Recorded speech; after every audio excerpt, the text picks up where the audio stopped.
Welcome, ladies and gentlemen, to a brand new week on Freaky Fast Broadcasting. Monday night coverage of the ISRC Larry Art Productions Truck Series Season 5 playoff action, as tonight it's the start of a brand new round, the round of 12, race 1. It's the Thank You Norris 140 here at Road America. The drivers are set, they're prepared. You see the foliage, and the drivers will be heading left and right here tonight as a track that's well known back in Season 3 for some playoff racing action, where Danny Cochran got himself locked in to run for a championship.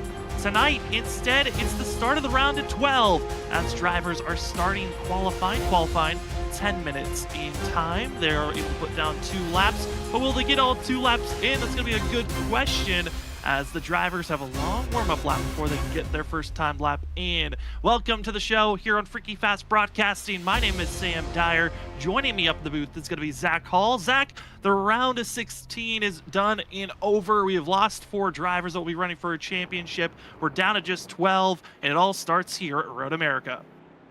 Welcome to the round of 12, as they would say. And Road America, what a place to do it. Also, Sam, like you said, back to Season 3, there was a ton of playoff history from this race, just a mere 2 seasons ago.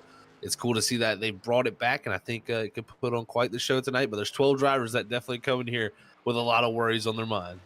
And those 12 drivers coming into tonight's race, top of the board, both with a win and both given 5 bonus points to start the round of 12. Going to be Joshua Kanata, winner of Talladega, winner last week to finish out the round of 16. Danny Cochran as well. The other drivers to watch out for that are still in the playoffs: Logan Brakey, Nick Crawford, Ryan Ferraro, Ollie Fonseca, John Force, Trent Jump, Malik Kuntz, Christopher Norris, Cody Reed, and Mark Whitley, the 12 drivers that are still in. The 4 that we lost that are no longer in the playoffs, going to be Ryan Bird, Tyler Dengler, Mason GT Rosari, Kyle Rochelle, Ryan Bird, and Tyler Dengler. Those are the 4 drivers that are no longer in the playoffs. But Zach, the 12 that are still here, there's still some shocking names that I listed there that are still in the round of 12. There really is, man. It's been a breakout season for a few of these guys, such as Ryan Ferraro. I look no farther than him. I mean, what an opportunity that he has tonight. Also, Logan Brakey getting into the round of 12. I think those 2 are the biggest underdog stories. And even Malik Kuntz. I mean, you look back to him last season, he couldn't get a finish to save that guy's life.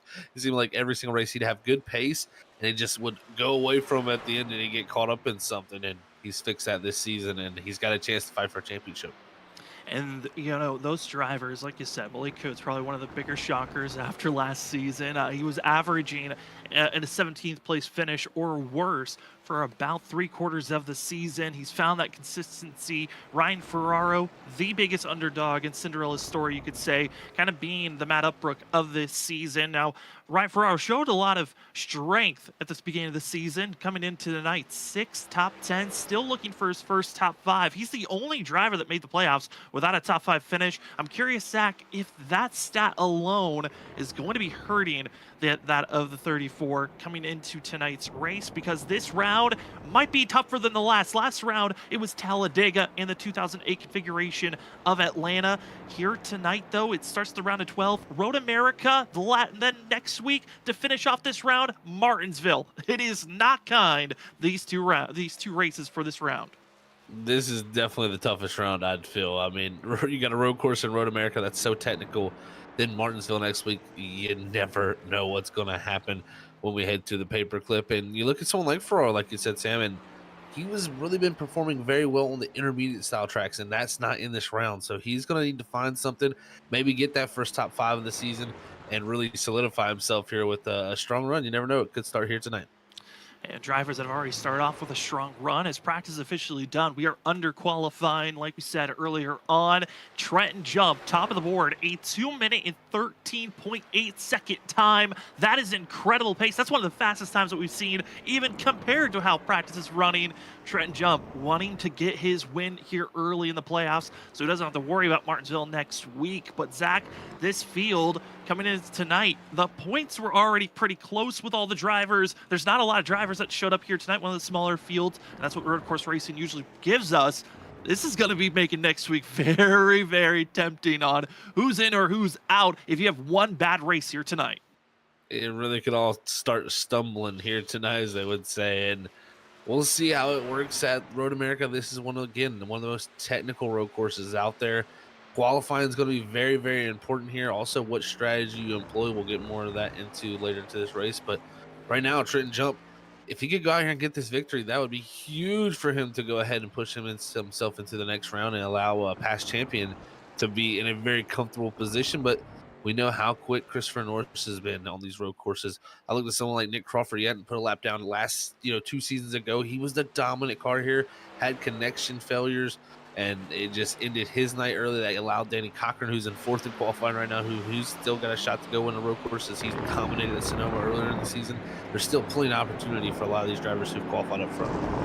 Yeah, I mean, like you said, Nick Crawford dominated this race back. The only time they've ran at this track back in season 3, the internet issues. There have been a couple of internet blips that have already shown even during practice, and that is going to be a worry for some drivers coming into tonight's race. Could that be another factor of this track's curse potentially mounting up?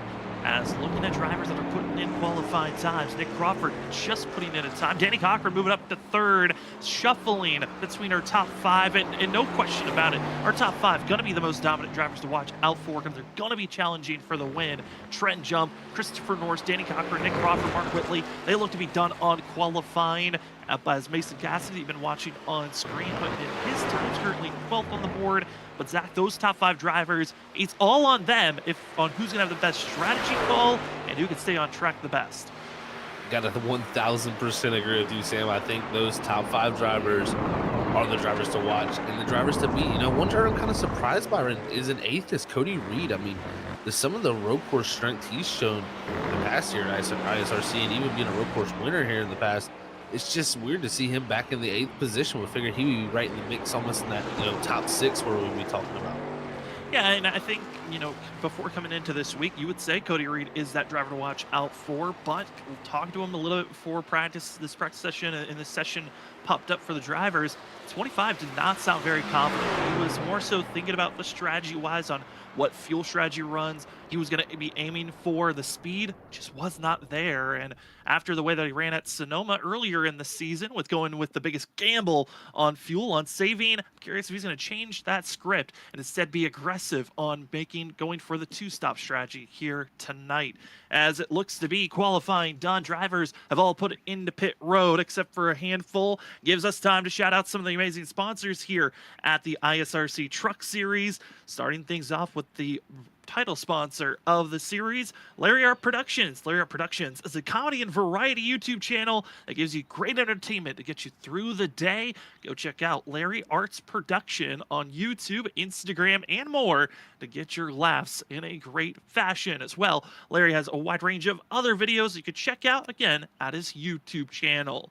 And about to be showing up here quickly, gonna be your second sponsor. It's the Laugh Lap. The Laugh Lap, another great funny channel that you can check out, as the Laugh Lap is a way to get your laughs in on the daily, as it allows you to go on Instagram, go to the_laugh_lap to check out the daily posts, racing relevant, and laughs throughout your day. And our final sponsor for the ISRC Truck Series being Orchid Moon Tattoo Studios. Orchid Moon Tattoo Studios is your qualifying sponsor. And if you'd like to go check out their wide range of fully colored custom tattoos, prints, painting, stickers, and more, go over to Orchid Moon Tattoo Studios on Instagram to see that collection.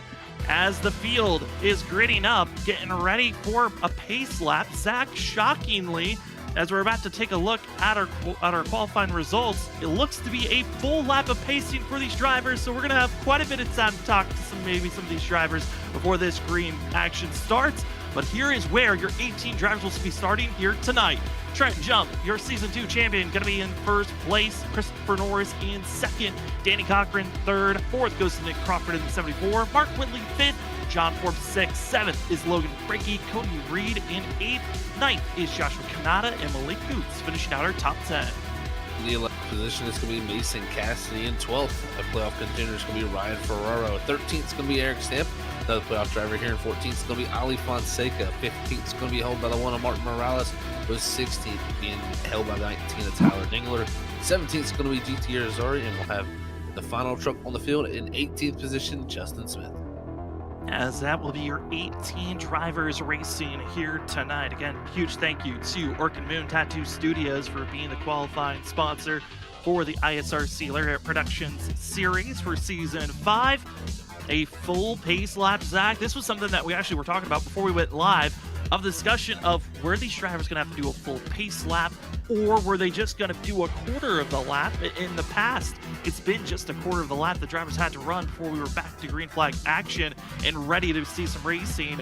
Here tonight, it looks like it's going to be a full course pace lap. You get to get 4 minutes of a little bit of cool down before these drivers take off.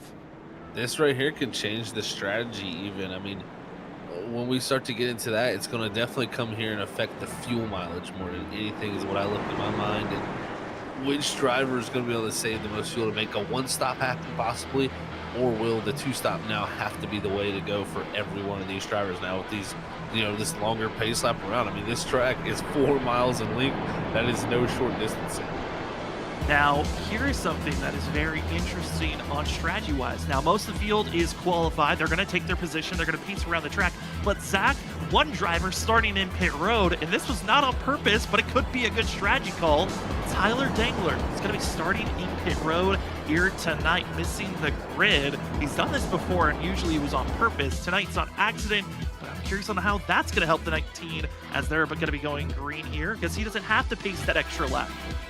Well, if he looks to employ the one-stop strategy, I think that is a great thing for him, because not only will that take 4 miles out of, pacing around here. And yes, even though they're pacing around here, yeah, they're not burning upwards of what they would be fuel-wise when they're going a full race lap, but they're still burning fuel out here, where Tyler Dingler is sitting in his pit stall just waiting for these guys to come back around. So this will have an effect. And, this was the big thing with a lot of these drivers talking about what strategy do I play, the two-stop versus the one-stop. If drivers are looking to do the two-stop strategy, we see pit road probably get busy around lap 11 to lap 12 on this first set of these runs. And then the drivers are going to do the one-stop strategy. They're going to be looking to maybe 17. And if they can get to 18, that's going to make the last run a little bit easier for them when it comes to saving fuel. Well, let's get some ideas on maybe the strategies, maybe just their thoughts on the race. That will be saying it to the last time they ran here, winner being Danny Cochran in third. Curious on his thoughts on how this race is going to go. Let's see if we can queue up the two machine. Danny Cochran, it's Sam and Zach of the booth. You got us? Yeah, I got you, boys. Well, Danny, back in season 3, you found yourself in victory lane here at this course. What is the confidence level heading into tonight's race? Yeah, I don't think it's going to happen again unless we can once again DDoS the leaders or whatever happened in season 3, man. Dude, Trenton and Norris, man, they're just in a different area code. I don't know what they're doing, but I want a piece of it. It's definitely tough to find it sometimes there, Danny, but you're a past winner here, so you definitely got a shot at this thing. How big do you think strategy is going to be for this race? Yeah, strategy is going to be really interesting. Because, by my calculations, it is going to be a two-stop race. We're about 4-ish laps short, based off what Race Labs is telling me. So, I think the play for most of the guys up here is going to be push it to the stage, get your stage points, and then pit.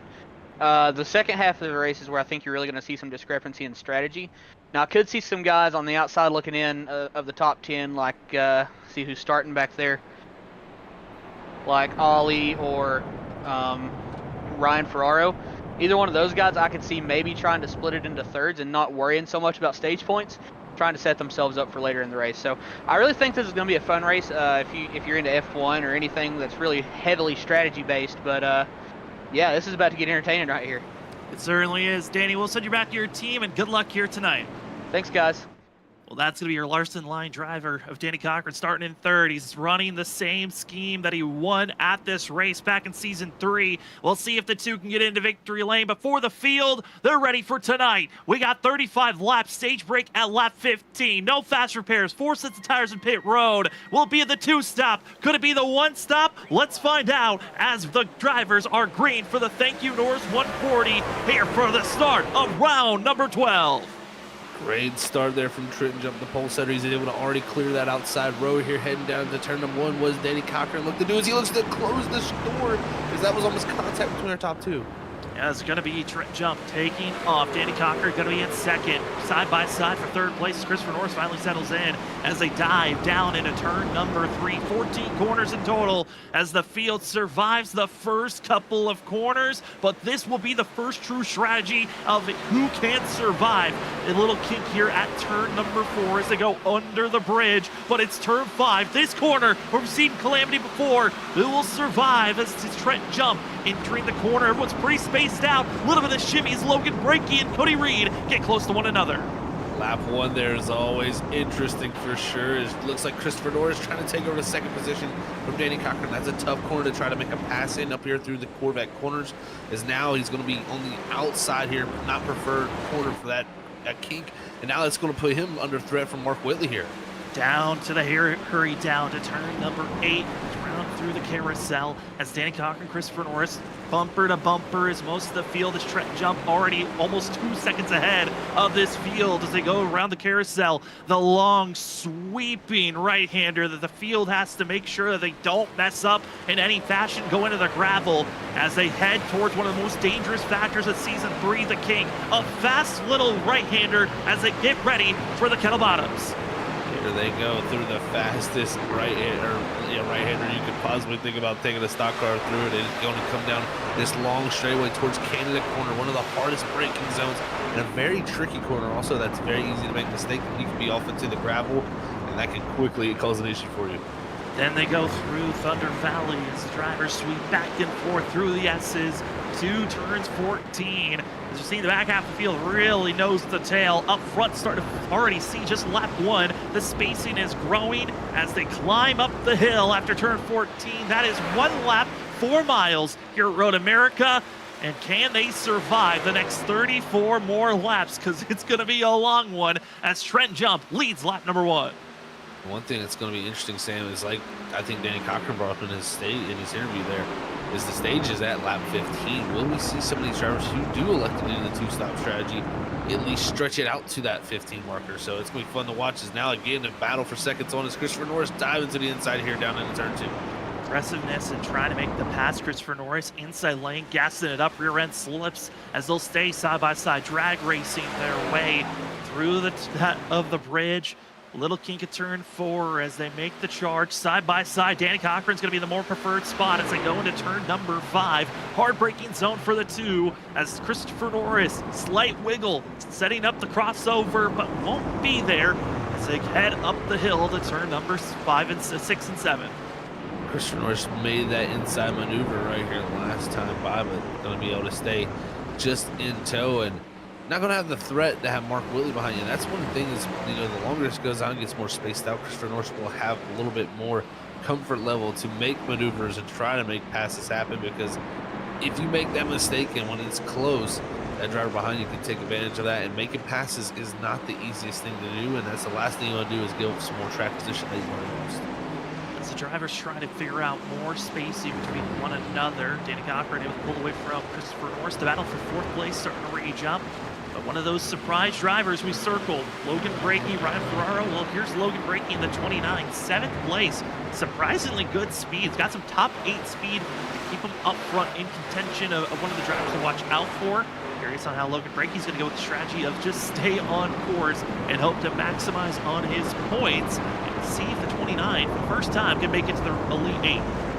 Huge moment here for him, because if he can get stage points, I mean, everybody coming in pretty much tied for points except for Cochran and Kanata, who had that 5-point advantage coming in tonight. Everybody else tied. If you got here and get some stage points, that allows you to push yourself that much closer to above the cut line when this race ends here tonight. So we'll see how that opportunity opens up for Logan Brakey, but someone like Joshua Kanata here in 9th.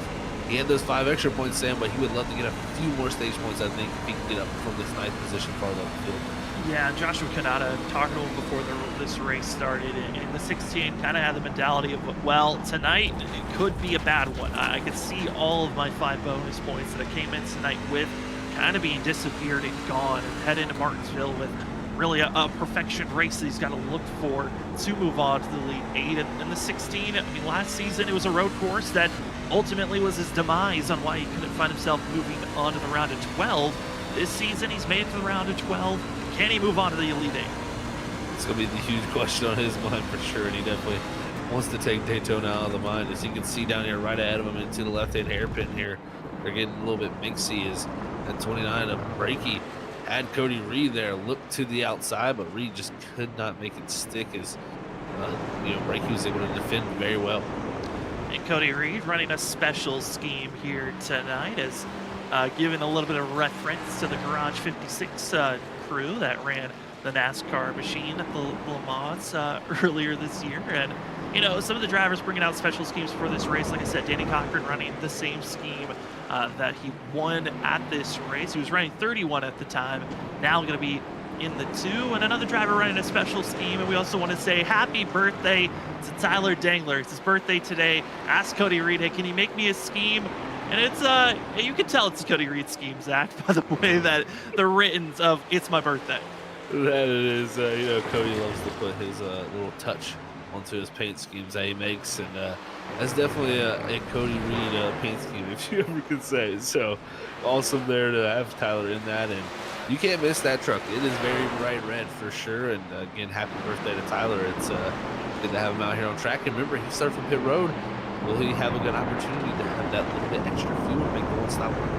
It's already gotten by Justin Smith, who was struggling here in the first couple of laps. He's the 19, trying to find himself moving forward. Now, Tyler Dangler did qualify in 16th position, so he's expected to try to get by GT Rizari and challenge Mark Morales, as GT Rizari just missing out on being one of the drivers to run for this round of championships, or missed out by 1 point to Logan Brakey last week. A heartbreaking moment where if that 14 had just got one more position, he could have been in where the 29 is currently.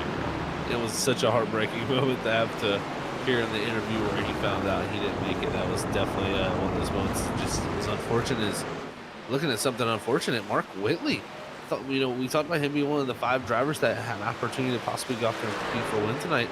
It just seems like the 77 a little bit of a struggle right now from him, or is this a fuel-saving strategy from the 77 being implemented? We'll have to see, because Forbes was able to get around him in 5th here, and that's pushed Whitley back to 6th, who was up almost a 3rd at one moment on that first restart. Well, we heard from talking with Danny Cochran about 4 laps is going to be short, so you would save 2 laps for each run that you would go for. Mark Whitley running about 2 seconds slower than what he put down during qualifying. As Logan Brakey, Cody Reed, contact with one another in the 29, into the grass, into the wall, but looks like he'll be able to turn it back around, but in a quick moment, went from running in 7th to a pack right behind him. Oh no, contact into Martin, as Logan Brakey just didn't see the next group coming in his way, and it goes from bad to worse for the 29 machine. Oh no, and like you said, from bad to worse, and huge playoff implications here, because now was just talking about stage points for the 29. Now it's not going to be any stage points. You can see he got a little bit wide on the exit of that last corner, and Reed just couldn't check up in time and ran right in the pack of him with Sam, and that turned him around. As you can see, he's going to try to get spun around, and this group right here is all stacked up, and they're all going to go 3 different ways. And that contact to the front right wheel for Logan Brakey, hard contact, forced to go into pit road, required damage. Another driver having issues. It's Eric Stamp who's got some major damage for himself, as the one you can see just trying to move away, but you can see that hard scraping action that the one is dealing with. That's the 53 having trouble as he was going through the kink and has required damage, forced into pit road. Armadillas in 1 lap, 2 of their drivers are forced to pit road. Such a tough break as their teammates out front leading the way. That is not what they want to see as teammates to the race leader. But here it is, Christopher Norris still putting the pressure on Danny Cochran. And it looks like the 2's been sliding around a good bit more. Is this going to open up the door here now? It's going to be the 38 of Christopher Norris down the outside here, heading down this long straightaway, heading towards the heavy braking zone. It's downhill here, Sam. He's not in the best position, but if he can outbrake him, he could close the door. And he can go outside if necessary, down into the rumble strips, just going a lot wider than the 2, out-braking side by side, a little overextended, a little almost contact as they're trying to give each other space don't make contact, but with that scare, forcing Danny Cocker to back off, and Christopher Norris advances to second. Huge moment for Christopher Norris and huge moment for Cochran too, because that could have been both of them wrecked, but they make it past for the 38 back up to second where he started. And now 4.5 seconds back from Trent Jump. Does he have any pace to run down this 46 here later in this race? And how, we don't talk about tire wear very often when we talk about the next gen cars. There's a little bit of tire wear we talk about when we're talking about the Xfinity cars or the Gen 4s at road courses. But Zach, these trucks, road course action, the tires, they don't seem to be happy when you take them to a road course. They really do not. They just overheat, Sam, and you start to slide a little bit, it just compounds itself. It seems like it gets worse and worse, and you really just got to be very conscious about not sliding the tires. And I, talking to a few drivers about how this truck drove, it seemed like it was the front tires that were holding a little bit of everybody back when it came to the grip level. So it seems like instead of fighting the rears like we've seen earlier this season, Traxxas Canadian Tire, seems like a lot of drivers fight the front tires to keep the turn in the truck. That just comes down to getting it slowed down and making sure you ain't overworking the front tires. Some drivers able to slow down in time, others were not. And Eric Stamp, one of those, got required damage, pulled into pit road, and is called at night. First DNF is the 53. Logan Brakey has entered pit road with some required damage, hoping to get back out on track as soon as possible. He's the 29. But Zach, with no full course yellow that's going to be thrown for our stage break. The stage break will be at the end of lap 15. All these drivers recognize, hey, if you get into a major incident now, you may not even be able to come back and grab any more positions if you fall too far back. I think you're exactly right. I mean, if you fall too far back, it's not going to be much opportunity for you here. Let's look at this move from Cassidy into 17. He's going to take position from Kanata, and that's not what Kanata wants to see, because Ferraro's up to 8th also. And what a job from Ryan Ferraro here already to move himself up a position into the stage points possibly. So this is huge, but Cassidy, he's looking to get aggressive here down to this corner. And playoff driver to playoff driver, rear bumpers are squealing as they get onto the brakes. And hearing a lot of drivers say, hey, watch out for these bumps, don't entering these corners. A lot of wheel hopping that get you squirrely and not being able to turn. And luckily no contact, but Ryan Ferraro has kind of been the safety valve here, has been holding back everyone from 8th on back. No one has been able to get by this 34 just yet. Cassidy's going to be the next driver to try, as Joshua Kanata, he will fall outside of our top 10. That 16 is struggling with speed and continues to lose position after position. Just went from 9th down to 12th in one lap. Just like that, as a few corners just slid a little too much, and I think the tires are done for on the 16 team, and that's tough to say because we're only 6 laps into this run. He needs to go at least another 6 to make the 2-stop strategy work. So Kanata right now definitely going to have to be working on cooling the tires down. Right now, Justin Smith back here in 16, he's about a minute behind the field, so a good bit off the pace, but just out here completing laps and maybe learn a little bit too while he's out here. Is Fonseca, he's been doing a good job. He's on the attack right here because this is huge right here. 1 point between these two of Kuntz and Fonseca if they can get in between each other before the stage ends. Yeah, Malik Kuntz could be a real dark horse if he finds himself getting some good stage points here and able to get by Mason Cassidy, maybe even by Ryan Ferraro. The 98 could be finding himself trying to set up for these next couple of weeks, as better buckle in, get prepared. Next 3 races are going to be short tracks. Next week, Martinsville will be the end of round 12, but round 8 for these drivers, it is 2 short tracks, Rockingham, Iowa. Malik Kuntz at short tracks, he's been trying to find a little bit more consistency. He's a lot better at the 1.5 courses, but still, if Malik can find himself in the championship 4, he could be someone to watch out for at Homestead, as Ollie backs out of it, didn't have the spacing to go for the pass at turn 3. Instead, they'll try to get a better launch, set up for the long straightaway before turn 5. I love what I've seen out of Ollie right there. That could have been a maneuver that he could have took. He could have took the risk, but he decided better of it and said, you know what, this could ruin my chances for later in this race. We still got plenty of time before the stage ends, and he's got 3 trucks right ahead of him. He's got an opportunity to go get some points. If you're Fonseca, this night right here, I mean, with the bad qualifying already on 14th, he's just trying to make anything better than what it was. We just are about to hit the halfway marker of the stage. We still have another 7 to 8 more laps to go before the stage is over. Ollie to the inside and not able to get the run off the corner. Instead continues to bomb and weave back and forth, kind of more so putting the pressure on Malik Kuntz, trying to set up a mistake by this 98 machine. As Malik continues to hold steady for himself. And as we've been watching this battling, there was a pass for third place as Nick Crawford able to get by Danny Cochran. Cochran starting to lose a lot more ground and faltering backwards for the 2 machine. As we move up and take a look at some of the other drivers. Nick Crawford in third position, trying to run down his teammate, but Christopher Norris and Nick Crawford both running faster than Trenton Jump. Norris has trimmed down that lead just by a little bit, but it's not much that we're seeing right now. Well, if there is one weakness we've seen from Trenton Jump when it comes to the road courses, it is sometimes he's had always, I mean, at every road course we feel like he's had the speed, but it's sometimes been the tire wear that has come back to haunt him on the longer runs. Right now, I mean, he's got such a big gap that he's going to need to do something catastrophic, but at the same time, what strategies are these guys going to be on? If say, Norris and Crawford are sticking to a one-stop strategy, like some drivers talked about tonight, if they're keeping this close to him, this bodes well for that strategy.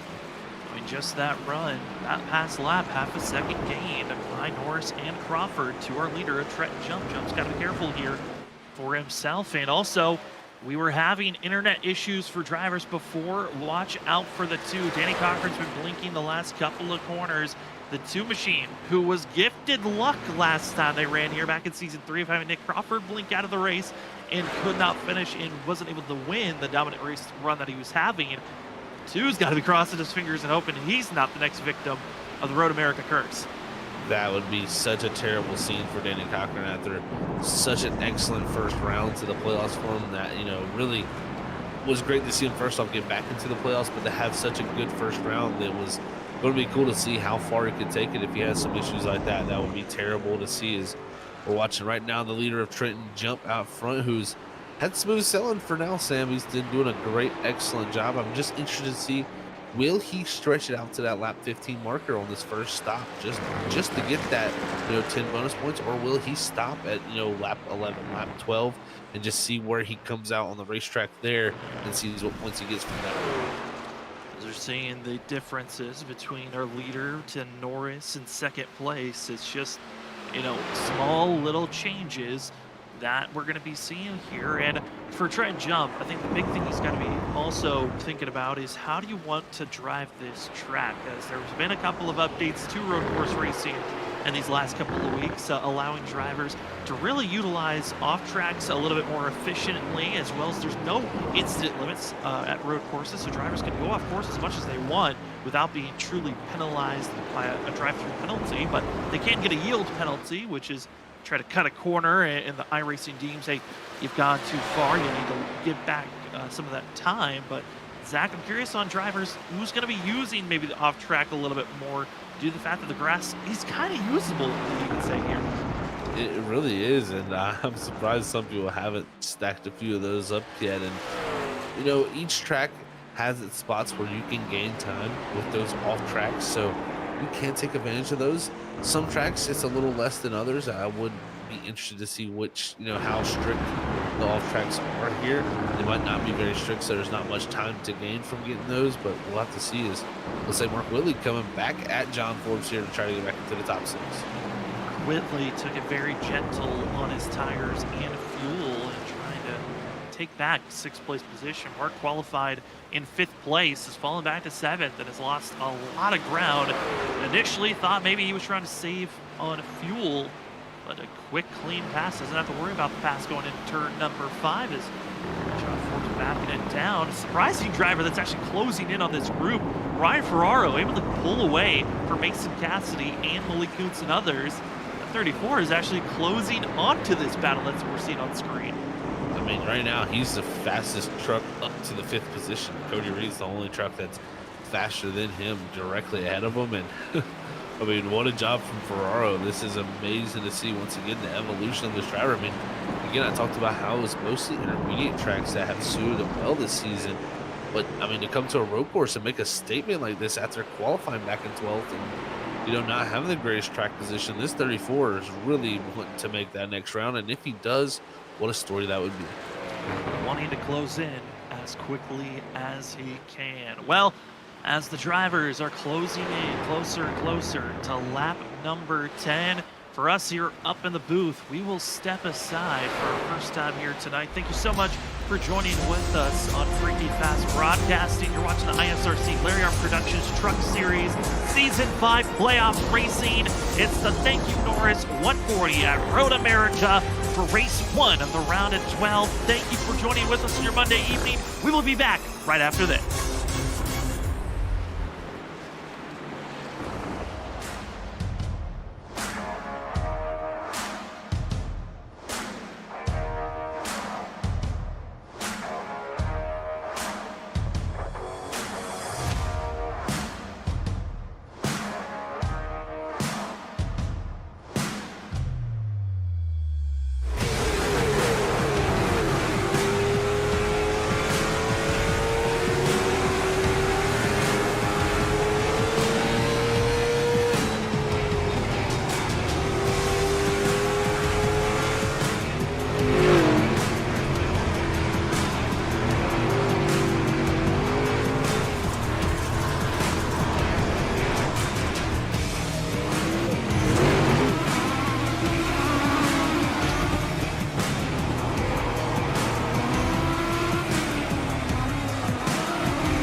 Welcome back, ladies and gentlemen, to the ISRC Lariat Productions Truck Series. It's Season 5 playoff racing action, as tonight is the start of the round of 12 of 2 races. We've already had one driver call it a night early. Eric Stamp, after damaging his vehicle earlier on, is done and dusted. Logan Brakey is able to get back out on track. Currently 4 laps down is the 29 machine.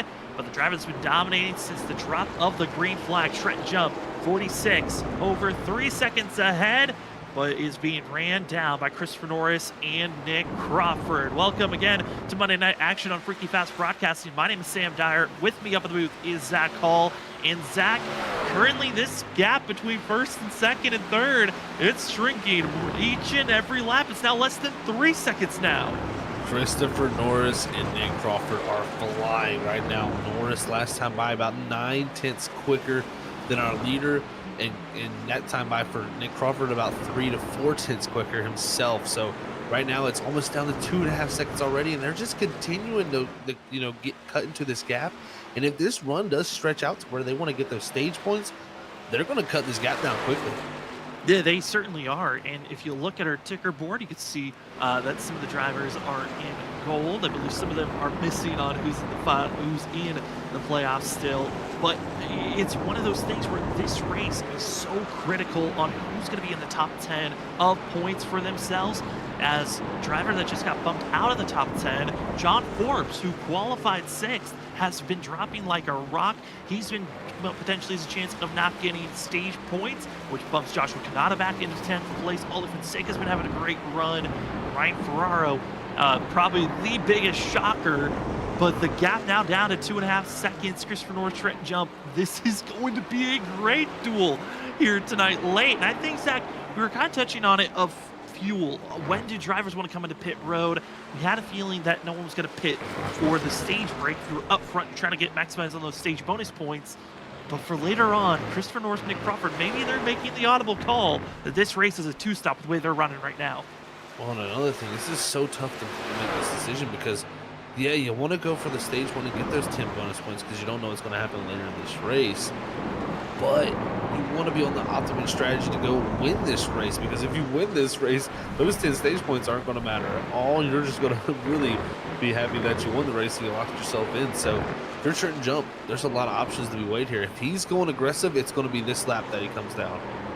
And it's going to be 2.5 seconds. Trent Jump stays out. Christopher Norris, Nick Crawford roar up the hill on the front stretch, trying to catch and run down this 46 machine. The reason why we're hyping on this, the gap from first to second at one moment was over 5 seconds. Trent Jump just took off like a rocket. Christopher Norris, Nick Crawford looked like they were trying to save fuel, and in the past, 5 to 8 laps, it's been a complete swing of it's time to go as fast as possible if you're Christopher Norris and Nick Crawford to run down our leader. You know this is going to be weighing heavy on the mind of Trent Jump, who sees this happening in his mirror. And also, as drivers in iRacing, we have a relative black box that sits in the bottom right of our screen, which you can turn off. But that just tells you the gaps and the deltas between each of the drivers behind you. And when you see that number clicking down, Sam, as a driver myself, I know that puts fear in your heart. And right now, with how fast the times are clicking down, I think they catch him before this stage break. Less than 2 seconds now as the stage break tonight. Top 10 drivers get bonus points. First gets 10 bonus points, second gets 9, third gets 8, and it continues to drop down until you get to 10th place, where you only get 1 bonus point. That stage break at the end of lap 15, and all about who crosses the line at the end of that lap and where you finish. First driver to hit pit road, though, on an official time, Tyler Dangler in the 19 machine, taking a pit stop. This is kind of that talking point, Zach, that you were talking about, splitting this race into thirds. That's what the 19's going for, because he's outside the top 10 and not going for stage bonus points.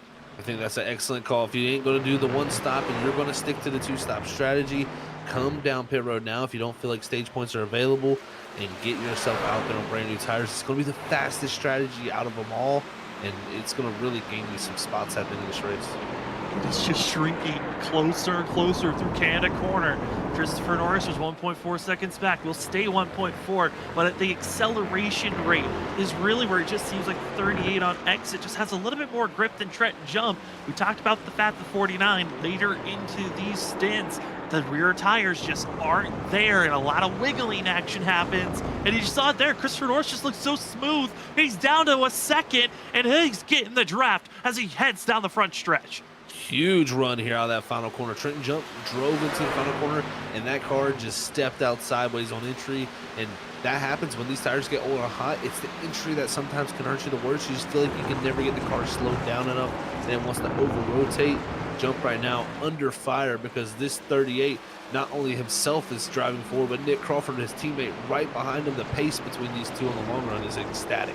Trent Jump, Season 2 champion, Season 4 champion, Nick Crawford and Christopher Norris, probably the biggest evolution of a driver that we've ever seen. We documented it a lot last season when Norris went for his charge to make the Final Four and almost found himself with a championship gold. But this 38, the way that he developed, it was a lot of finding speed at the road courses that then translated to the ovals. And this 38 is showing, hey, that first true talent showing racetracks. It's showing again, 38, quick, on the bumper, and it's go time because he's got 2 laps or a lap and a half now to try to get some stage bonus points and maximize by getting up front.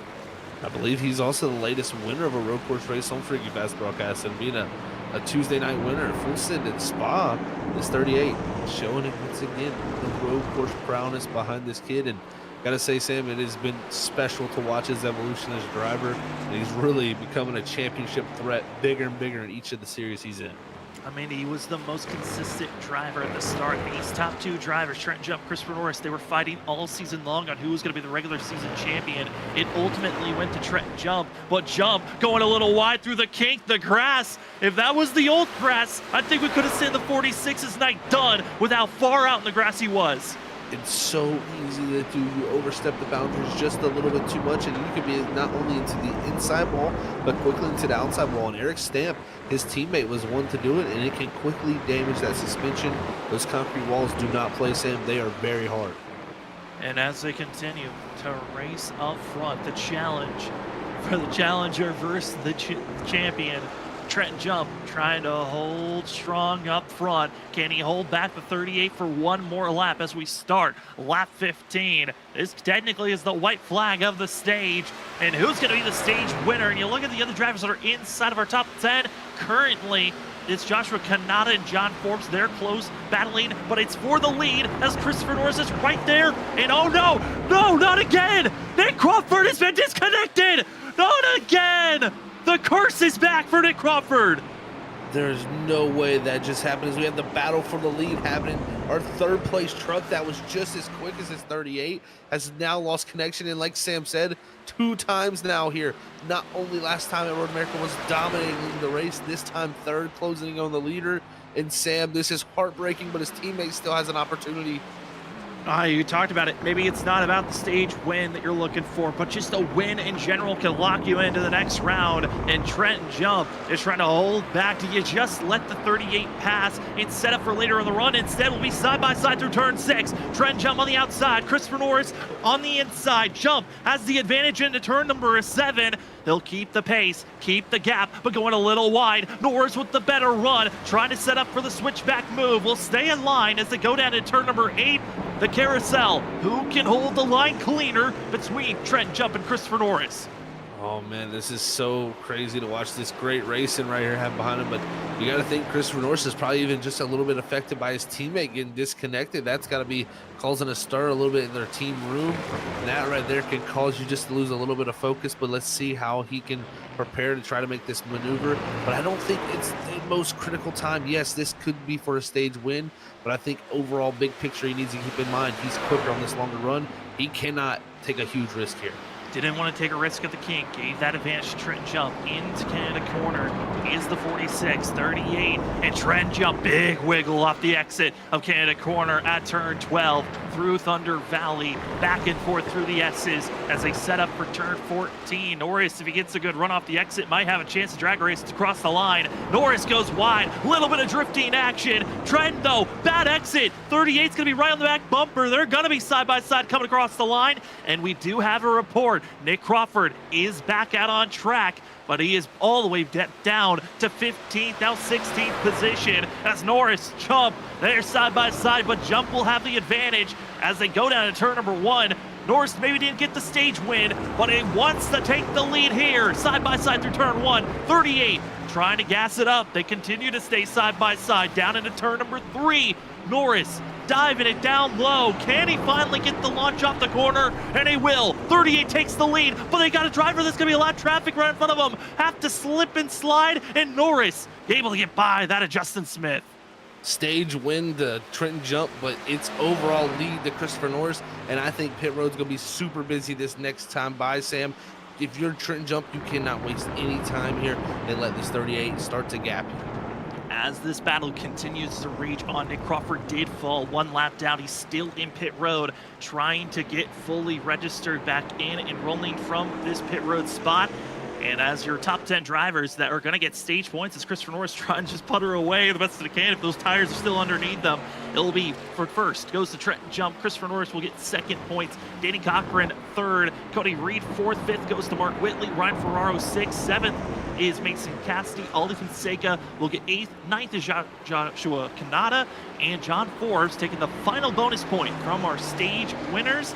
20 laps to go, Zach, and the battle for the lead is still on. That it is here, and Trenton Jump a little bit wide out in the carousel there as they head down to the fast right-hand kink here. And they head down to Canada Corner. Trenton Jump has been pushing it wide there each and every corner. It got a little bit wide, but he has a better run down the straightaway, and he might have an opportunity here just to try to maybe dummy the 38 into a mistake. And update, Nick Crawford is back out on track, and he will be staying on the lead lap after the updates have been put in. He'll be running in 14th position is the 74 machine. It's Christopher Norris able to stay ahead. This is where we've seen Trenton Jump have some big wiggles in the last corner. Like I said, Zach, the last go-around, will they be coming into pit road this go-around, or will they go an extra lap? And it looks like it's an extra lap for Norris. Into pit road, it's Trenton Jump. Trenton Jump, bring it in here. And the interesting thing for Christopher Norris, he takes it around another lap here, Sam. That'll be complete in 17. If he pits next time by, if he can go 18 on the final run, he can make the one stop work. We'll see which strategy is employed.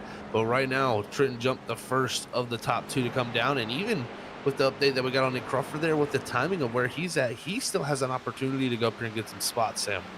As he has just made a spot over Tyler Dangler up to 13th. Into pit road following Trenton Jump is Danny Cochran staying out. Cody Reed, teammate of Christopher Norris, staying out. Same for Mark Whitley for an extra lap. Not surprised by Mark Whitley. With how slow Cody Reed and Mark were running, I was expecting them to stay out for another lap. They might stay out for another lap even after this.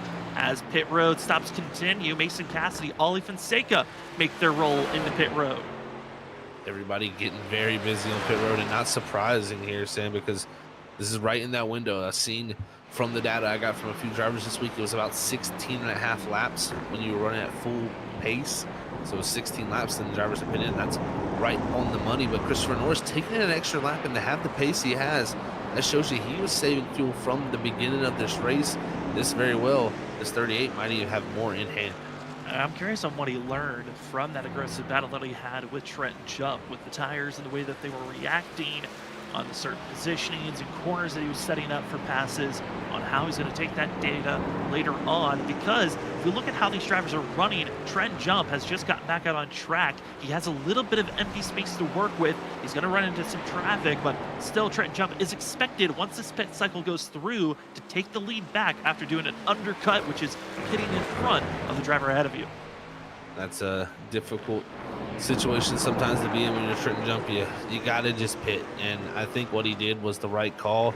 He put the ball in the 38's court now to see what strategy he's going to employ. But I think if you're the 38, you got to come in this time, unless if he can stretch it another lap, that just allows him to go 17 on the last run, and that would be a very easily done. But I think right here you can see it. His intentions are clear. He's coming to pit road, Sam. Pit stop for Christopher Norris from the lead position into pit road.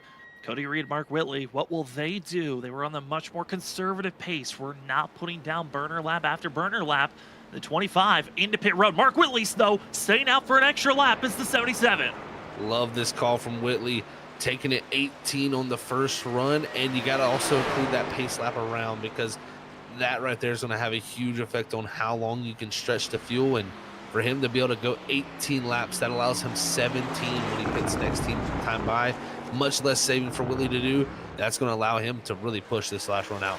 Another driver into pit road is going to be playoff contender of Ryan Ferraro into pit road, seeing out extra laps.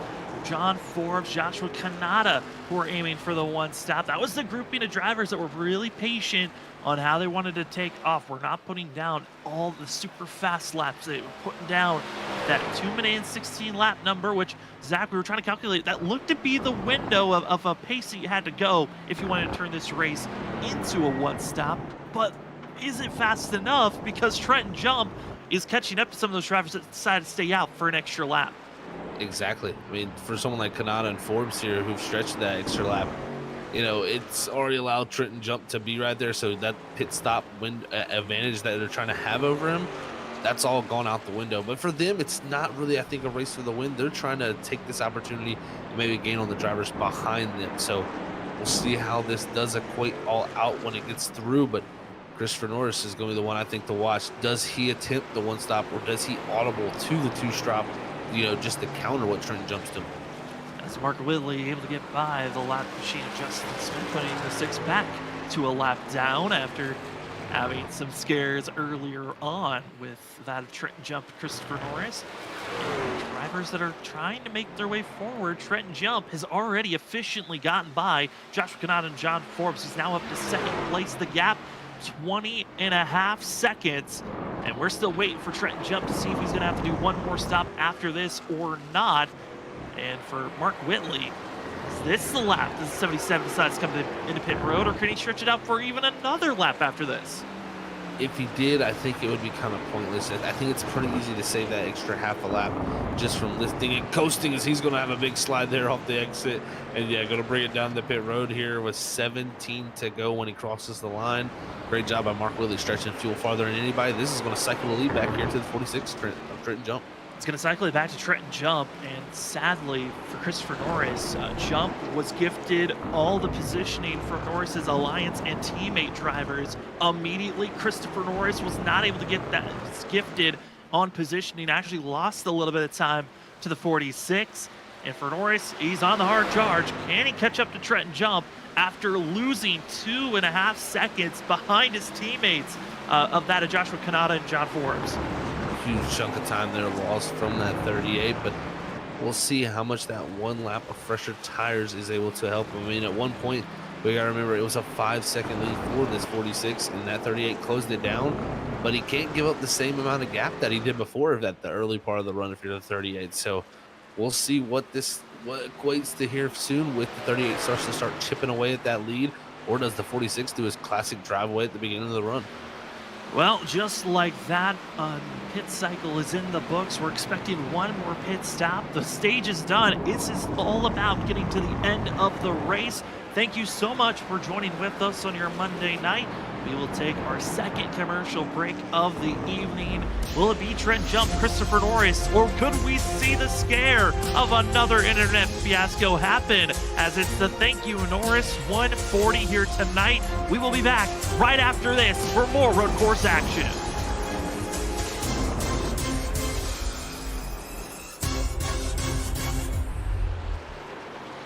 Racing isn't easy, but experiencing it is.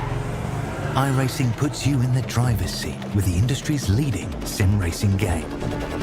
Drive on laser scan replicas of the greatest racing circuits from around the world.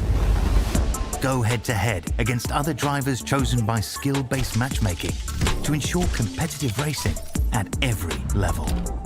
Compete across all your favorite series. In officially licensed cars, engineered to deliver the most accurate driving experience possible.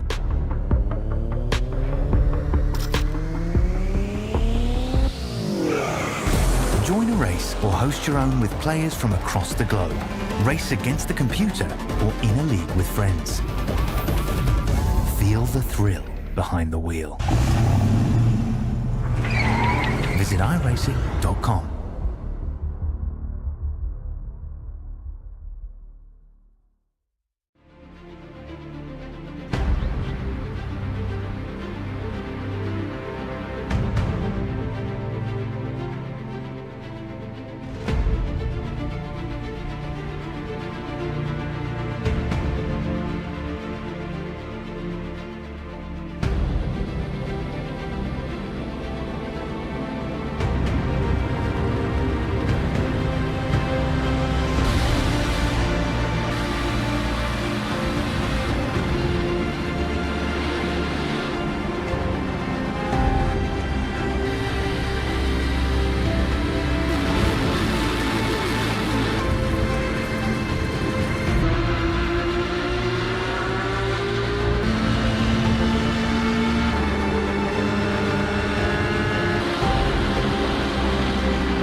Nascar can't defend. He's got the outside line for the second part, and he can't hold on. Going the long way around, we're going to be 3 wide for the lead as they all come to the line. Who is going to take it in the end? And here comes Lockwood. He's going to make the move to the outside. Quinn tries to force it off a little bit, but there he goes. It's going to be side by side through turn 1. Will he be able to cover him off? He does. Weaving back to the left-hand side. Reynolds is trying everything. The kitchen sink is being thrown at it. They're leaning on each other. Coming into turn number 3. It's going to be a drag race through 3 and 4. Coming back to the line. Here comes Frisch on the bottom. Richard's going to hold the inside. Tries to be the late breaker here. They're going to be side by side through the final chicane. They bang doors, but keep it clean. As they're still 4 wide on the run down into the back straightaway. Demerit's looking for a line as well. What is going on in Michigan?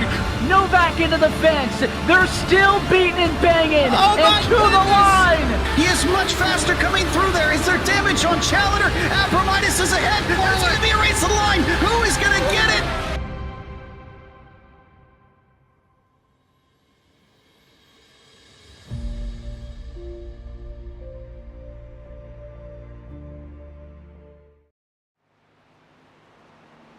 Welcome back, ladies and gentlemen, in a complete change of strategy. We knew their drivers were going to have to aim for a 1-stop or a 2-stop. The 2-stop strategy we thought was going to be a lot more optimized, and our leader, Trent Jump, has already hit pit road. He's not waiting for the games later on in this race. He wants to be on the optimal strategy as soon as possible. My name is Sam Dyer. With me is Zach Hall. And Zach, I don't think this was something on our bingo card to see Trent pit this soon, but he's aiming for it. That right there is aggressive, Sam. If he ever asked for an aggressive pit call, that it was. He went 4 laps on those tires before he pit. He was running his fastest lap times of the race, so I like it. 4 push laps, and now the problem for him is the only thing I think about there is he's got to go 15 laps on these tires, and we saw how much he struggled at the end of that last run. I figured you would stretch that last one out just a little bit longer and come down a few, maybe 3-4 laps from now and make that run just not as brutal on him for that very end. And there's some other drivers. I mean, Trent Jump right now, he's focusing to try to run down Cody Reed, Mark Whitley. They're aiming for this race to be a 1-stop for themselves. Danny Cochran's going to have to hit one more time.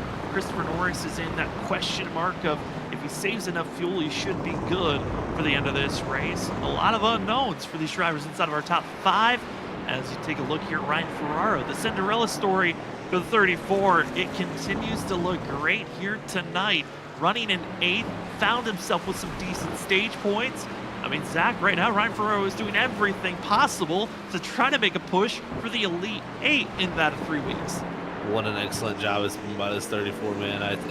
Again, the Cinderella story for sure is coming from this team, and if they can go to Martinsville with just a decent points gap, you never know what can happen. You really don't know. So we'll hopefully see him maybe in that next round. That's going to be a Cinderella story for sure for the round of 8. Anything is possible when it comes to these playoffs, and right now he's about a second and a half up the road from John Forbes, who is on a little bit fresher tires, so we could see Forbes maybe try to run him down. And Forbes, one of the last drivers to stop there around lap 18. They're looking to make his race a 1-stop. Trying to change up the strategies. Who's got the 1-stop, who's got the 2-stop, who's got the auto call. As tonight's race, it is the first race of the round of 12. Big thank you to everyone that's joined in to watch the racing action here tonight on Freaky Fast Broadcasting on your Monday evening. If you like the racing that you're seeing here tonight, well, we got plenty more coverage throughout the week as we cover Monday through Thursday. Tomorrow night's the Full Send Racing Series. WSSR and the Gen 4s are on Wednesday, and Thursday Stars and Stripes in the Gen 4 as well. As Wednesday nights in their playoff push, as Tuesdays getting prepared for the regular season to be done and dusted of who's moving on into the playoffs. A lot of great racing action. The storylines are building up, but tonight got a couple of big ones on note. Logan Brakey caught up in an earlier wreck to start out this race. The 29 looking to get the minimum amount of points that he was hoping to grab, and will find himself in 17th this evening. Other drivers deeper in the field, such as Malik Kuntz. He's had some issues between himself and Ollie Fonseca. And Zach, those 2 drivers, the content that they had earlier in the race, I got a feeling that it might not just stay here at Road America. And if there's a track you want to carry contact over and you don't want to carry beef over to, that is definitely Martinsville. So, yeah, I think next week could get pretty interesting for sure, Sam, with that. We'll have to see. I mean, you never know. Over the week, these drivers can talk to each other. They can cool each other down and, you know, mend that relationship, as you can say. But drivers are like elephants, man. They never forget things. And sometimes, you know, you pay the consequences of what happens with your actions out on track. And, you know, I didn't really see anything too egregious from Ollie. It's just hard racing. But Malik definitely felt wronged. And I think he's going to go to Martinsville feeling that way. Yeah, and same part of the track also where Logan Brakey, that contact that got him out of this race and 4 laps down was between himself and Cody Reed. So we might be seeing 2 different drama-filled incidences going on. Is Ollie Fonseca, Mason Cassidy going to be side by side, 2 drivers that are in communication with one another at Larson Line Racing and getting a little bit antsy as they were going through the Kettle Bottoms and now through Thunder Valley are these 2. They're setting up for the final corner. Kind of surprising to see how aggressive Mason Cassidy's running. And I understand, you know, there aren't team orders usually given out on giving positions to one another, but I'm kind of surprised to see, you know, teammates slash allies not helping the playoff drivers. Mason Cassidy, the highest runner of non-playoff drivers, and he is kind of putting the hurt on Ollie at this current moment. Yeah, that is surprising to see, you know, a teammate not kind of roll over for another teammate and let him by. But at the same time, thinking about it, there's really nothing for Ollie to go up and catch at this moment. Unless someone has a major hiccup, I don't think he's going to have an opportunity to catch Trent Jump, Cody Reed, Mark. As drivers are trying to hold steady, we're going to have Zach back here shortly. Some other drivers having some scares. As the field is currently at this moment 13 laps to go here at Road America for the Thank You Norris 140. Watching the battle for 6th place between Mason Cassidy and Ollie Fonseca. Behind them, also Ryan Ferraro, John Forbes starting to get racy between one another. Zyro, we have you back as the internet has been a weird one today for a lot of people, it seems like tonight. It is striking tonight, Sam. So something about Road America. We might have to take this one on the do not include list on Freaky Fast Broadcasting because, man, this place is definitely giving some hiccups so far with not only drivers out there, but you get to see great racing here. Hopefully, we don't have no more of those. It was wild. Right when your microphone just cut off randomly in the middle of your sentence, we also had about 3 drivers in that one moment also all blink out for a quick second and come back in. So there has to be a full moon somewhere going on tonight because it's a bizarre one. The drivers all have to cross their fingers, and we're on lap 13. The luck maybe isn't in the hands of these drivers. It very well might not be, you know, lap 13. This is some odd coincidences lining up here, Sam. This is we might have to not talk about that after this because this is definitely starting to look like a little bit of some bad luck. But it looks like Forbes had some good luck getting around Ferraro as he's skating off the board. Trying to take any positions possible, get those points. Is the 11 after his last stint, start of the race, really long run, fell very far back with Sean Forbes. Hoping that continues moving forward here tonight as once again another lap goes down. I don't know what's going on tonight, Zach, but it is scaring me, and I cannot wait for Monday to be over without the dice been rolling. And I'm just watching my live timing. Drivers almost every lap, it's not even just the same drivers, it's different groupings that seem to have issues. As Ferraro pokes the nose, not going to commit to that pass just yet, but just showing, hey, I've got speed, I'm willing to fight back even though you got by me just a lap ago. You might have just passed me, but I'm trying to pass you back. So that's always great to see from the driver. I just got past that. They're on the money, still trying to go after it ahead of them. But yeah, Sam, this is a race right here. I think a lot of drivers are just going to hope to get to the checkered flag because of those issues. I mean, that is something that we've seen before here with iRacing. You know, it can be server issues going around, but maybe just in general internet going around America right now tonight is just not working out. And what's up? Even more concerning is there's no like signs of, hey, we know something bad's going to happen. It's just random clips here or there. So we're also keeping an eye on our broadcast. We say thank you to all those that have been watching with us. Let's all cross our fingers and hope that we can make it through, as Christopher Norris is thinking the same thing up front. And as well, Danny Cochran, Mark Whitley. And Mark Whitley currently at this moment 11.5 seconds ahead of Trenton Jump. And Zach for the 77, he's loving the fact that the gap is that large. He really is. I mean, personally, this is going to be tough for Trenton Jump if, Whitley doesn't pit and Norris does not pit especially. I don't know if he gets past them, Sam. I mean, yeah, the tire advantage is there, but it's only 2 laps over Mark Whitley. And, I mean, Whitley with 18 laps, he's only got to go 17. We saw how well Christopher Norris could do 17 on the first run, and that's including a pace lap. So I think right now Mark Whitley looks poised to, if not win this race, at least get a second-place finish.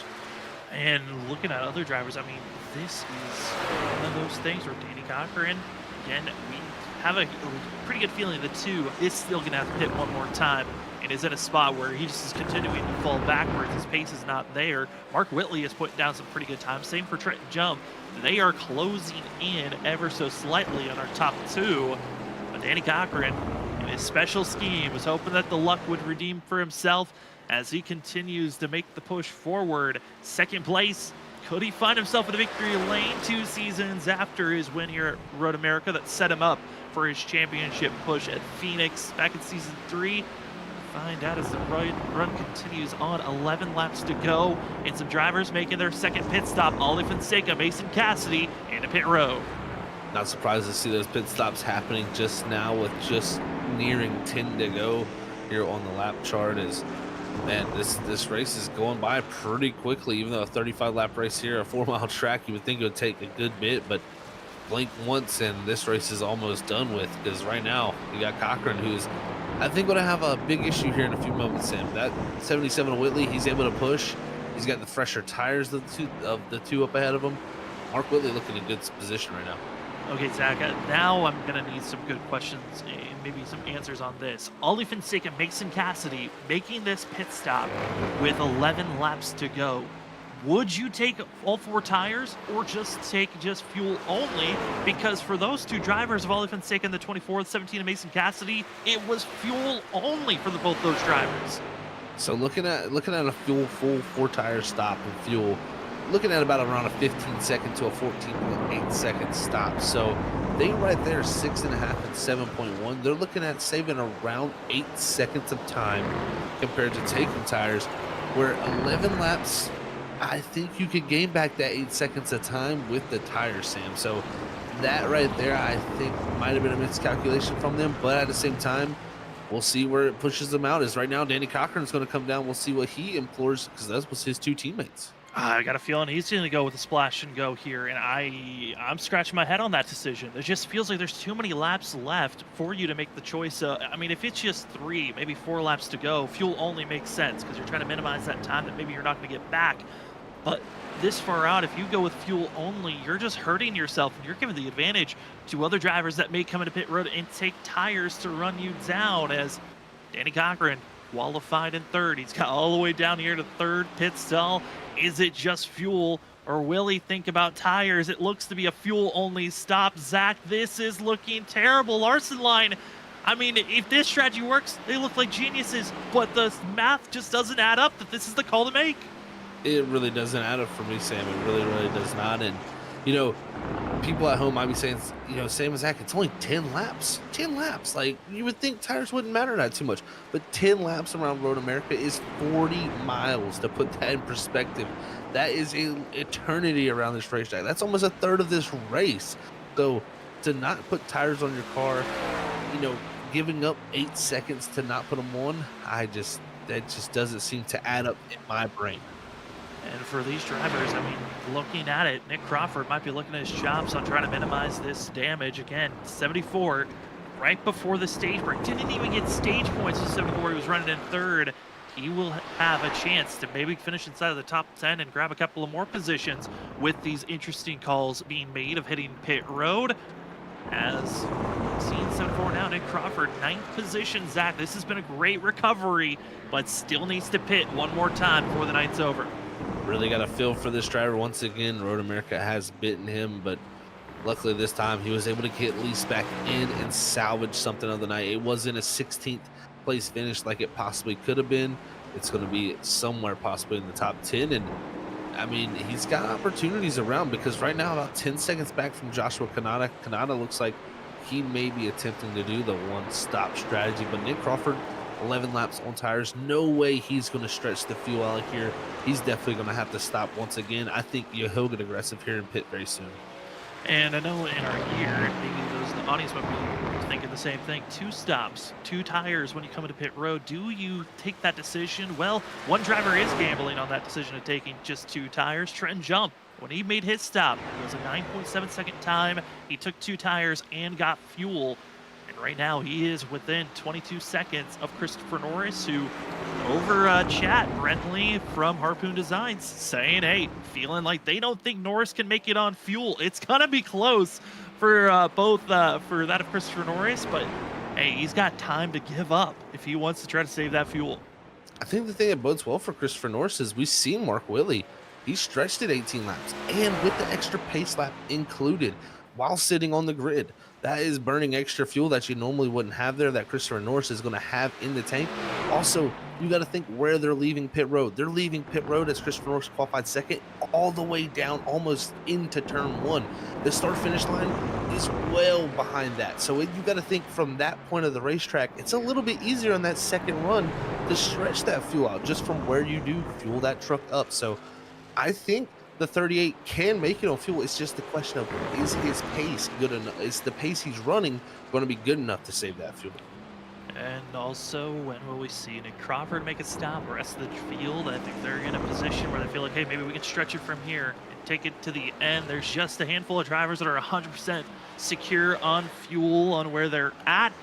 But we have lost our second driver, and it's second Armadillo driver. Logan Brakey lost a few laps ago for the 29, and you hate that for Logan Brakey, who got ran over by Cody Reed. That got him in a bad spot, and then ultimately got hit by Martin Morales, and required damage was given to the 29. And one of the few drivers we talked about, which was kind of the underdog to try to make it through this round, and now heading into Martinsville next week, might be in a must-win scenario if you're the 29 of Logan Brakey. It's going to be a tough one next week for the 29. It definitely will be, Sam, and had a bright start, but a very dim finish for him. But you never know what could happen at Martinsville.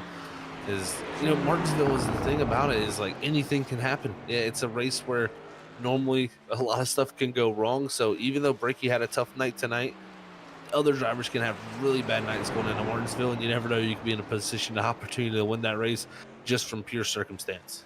Well, Brentley is Mark Whitley spotter and Christopher Norris spotter for tonight. Brandon Colley saying that he feels like the fuel is good. Plenty of fuel for this 38 machine, who's also got 22 seconds over Trenton Jump, over 12 seconds over Mark Whitley. And it's looking great right now. If you're thinking on the fact of you're trusting your spotter, you're trusting your fuel, just don't make a mistake and you can find yourself in a victory lane. And for Christopher Norris, that would be finding himself with his second win this season, Zach. His third career ISRC win if he can get into victory lane here tonight. And personally, Sam, I think this would be his favorite for sure, because, you look back to Atlanta, that he considered a super speedway style race where it really takes help to get those wins. Daytona, similar condition to start off the season. This would be, I think, for him, feel like his first true official win here at ISRC. I think if this kid can get it done, you're going to see a ton of emotion in victory lane. And I mean, going to be locked in the lead 8 another time. He doesn't have to worry about points, and it's been a struggle if you look at the past for Christopher Norris. He's had so many times. I think Norris might be the top driver of going into the playoffs or in the playoffs, having been tied with someone into the cutoff line. He's the most of anyone in that situation, and to be able to take away and not worry about points would be a huge positive for the 38. And another thing we talked about, getting big stage points. If you can win, who cares about the stage points at the end of the day?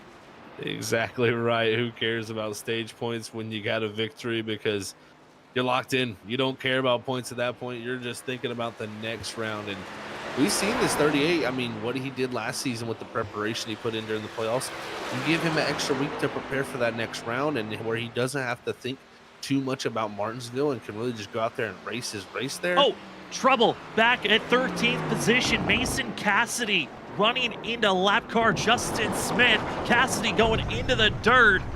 And Cassidy's frustrated over the radio with the contact. The 6 has been running slow. There looked to be a lack of awareness between the two drivers to bring out this incident between one another, but luckily they're able to both continue on. It's just a loss of time, and now Cassidy no shot of trying to run down Ollie Fonseca. And this is one of those common incidents where you see a driver who's just trying to get out the way of somebody, but sometimes it's almost not better to get out the way. It's almost better just to run your line and allow that truck to get past you on their own accord, because sometimes you can have those miscommunications, and just like that, I think that's exactly what played out between those two. Is now Cassidy, huge loss of time to his teammate Fonseca up ahead. And now Ollie Fonseca taking that pressure off. He can now focus on trying to run down GT Rosari and minimize the amount of points lost that is going on for this 24. And for Ollie, I mean, coming into tonight, trying his best to get into position of points, but he's only ahead of Logan Brakey coming into tonight's race. He still has that of Malik Kuntz, Nick Crawford, and everyone else that's inside of our top 10. Those are all playoff drivers this 24 has to close in on. That he does, Sam, and you know that those tires that he could have took on a pit stop, could those have been the advantage? He needs to make easy passes up ahead of him. We'll have to see. I mean, he does have better pace than these two directly ahead, but can you stumble across them? That's the question. Can you get through them cleanly? Because right now, those two look like they're holding on, and they know their points are, valuable. GT saw last week, 1 point is what kept him out of the playoffs. Malik Kuntz knows exactly how much that's valuable to him, too. As you're seeing those two battling into turn number 5, Malik Kuntz, as well as GT Rosari. Malik and Ollie had their little bit of a bicker earlier on in this race. Could it come back to strike as GT is trying to set up this pass? And GT, honestly, right here, turn 7 has been the trouble spot of the night with drivers making contact, and it's now a 3-car battle on who's going to be in 10th place. That it will be. This right here is getting very, very spicy for this 10th on position back, and Malik's trying to hope he can scamper away while GT holds back Ollie, and that allows him to get a little bit of a gap. And my question for these guys also is, will they be able to make the one stop where GT and Malik, both drivers, have right now on the same lap they pit as Christopher Norris? They're going to have to take it 18 laps. The question is, will they have the fuel? And I'm looking at the lap times for a lot of the drivers that are in that similar spot as GT is going to move out of the way. Side-by-side drag racing into turn number 12, Canada corner. Ollie will take the advantage before they have to be side-by-side for that corner. Don't want to be side-by-side of Canada. That can go horribly, very quickly.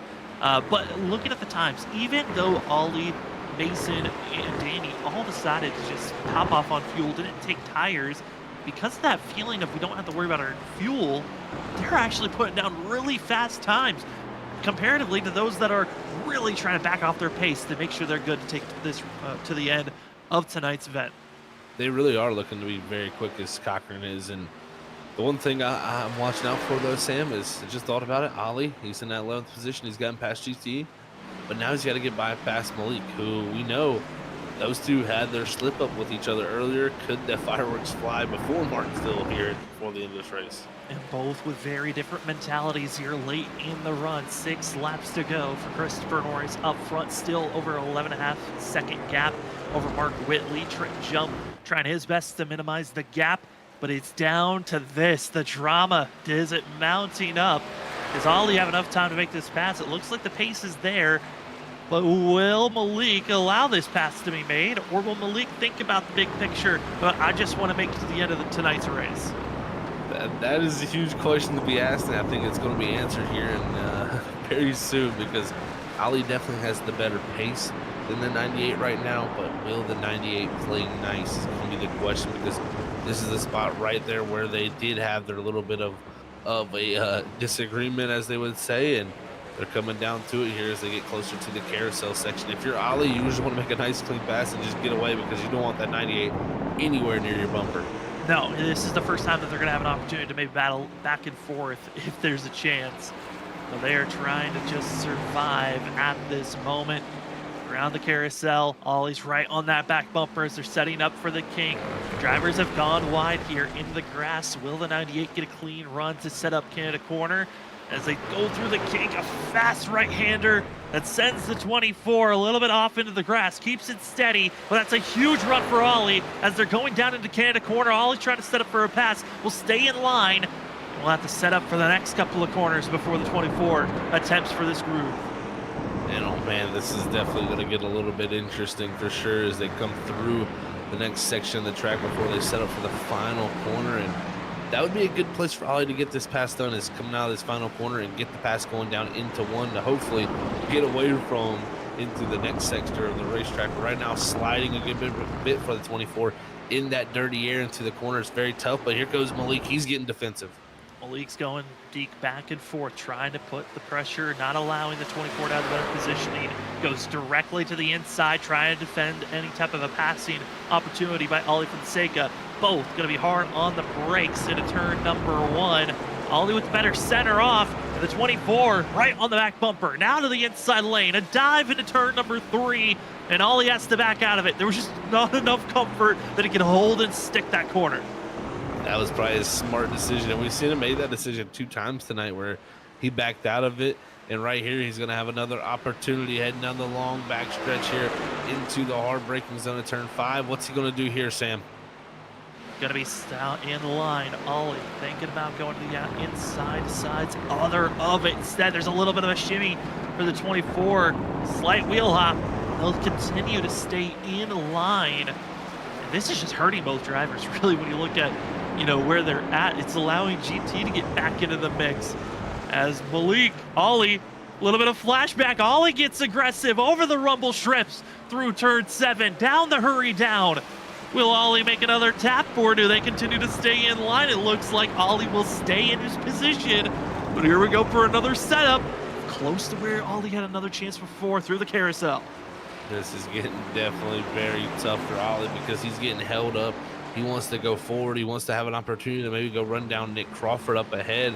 But this is valuable time being lost here. So he had to lift again on the exit of the carousels. The 98 slid out in front of him. Right here, though, it's going to be a good opportunity to try to get a good run. It's just hard to follow in that dirty air behind that 98. Huge slide by Malik Kuntz, but he keeps it in front of Ollie Fonseca as they go through that of Kettle Bottoms into Canada corner. And Ollie backs out of it, trying to give as much spacing. I think maybe he was just trying to give himself spacing for a better run. Set up here going to the last corner, and Malik shimmying and shaking. The weight is not looking smooth, but Ollie isn't closing in. Gotta see, 4 laps to go. Ollie's only got a couple of more opportunities. This race is ending quickly here if Ollie isn't careful. But he gets a great run, trying to utilize the draft now as they go down the front stretch into turn number 1. You get such a good draft up the hill there and through the gearbox. The 98 makes a mistake, and now it's going to be the 24 to the inside, down into 1.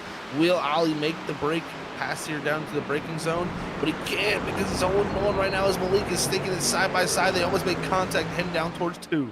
And Malik almost into the grass to continue to stay side by side. Dive down into turn number 3 is Ollie Fonseca, but holding steady, but not able to keep it in the throttle is Malik Kuntz. Keeps it back, though, utilizing the draft. Maybe there's a second chance, but GT Rizari, though, putting the pressure on the back bumper of the 98. GT will go to the inside lane, setting up for turn number 5, and Malik, the nightmare, he'll fall now to GT in the 14. GT, though, will be right there. Malik gives the bump to Ollie. Let's make it still a 3-horse battle for who's going to get 10.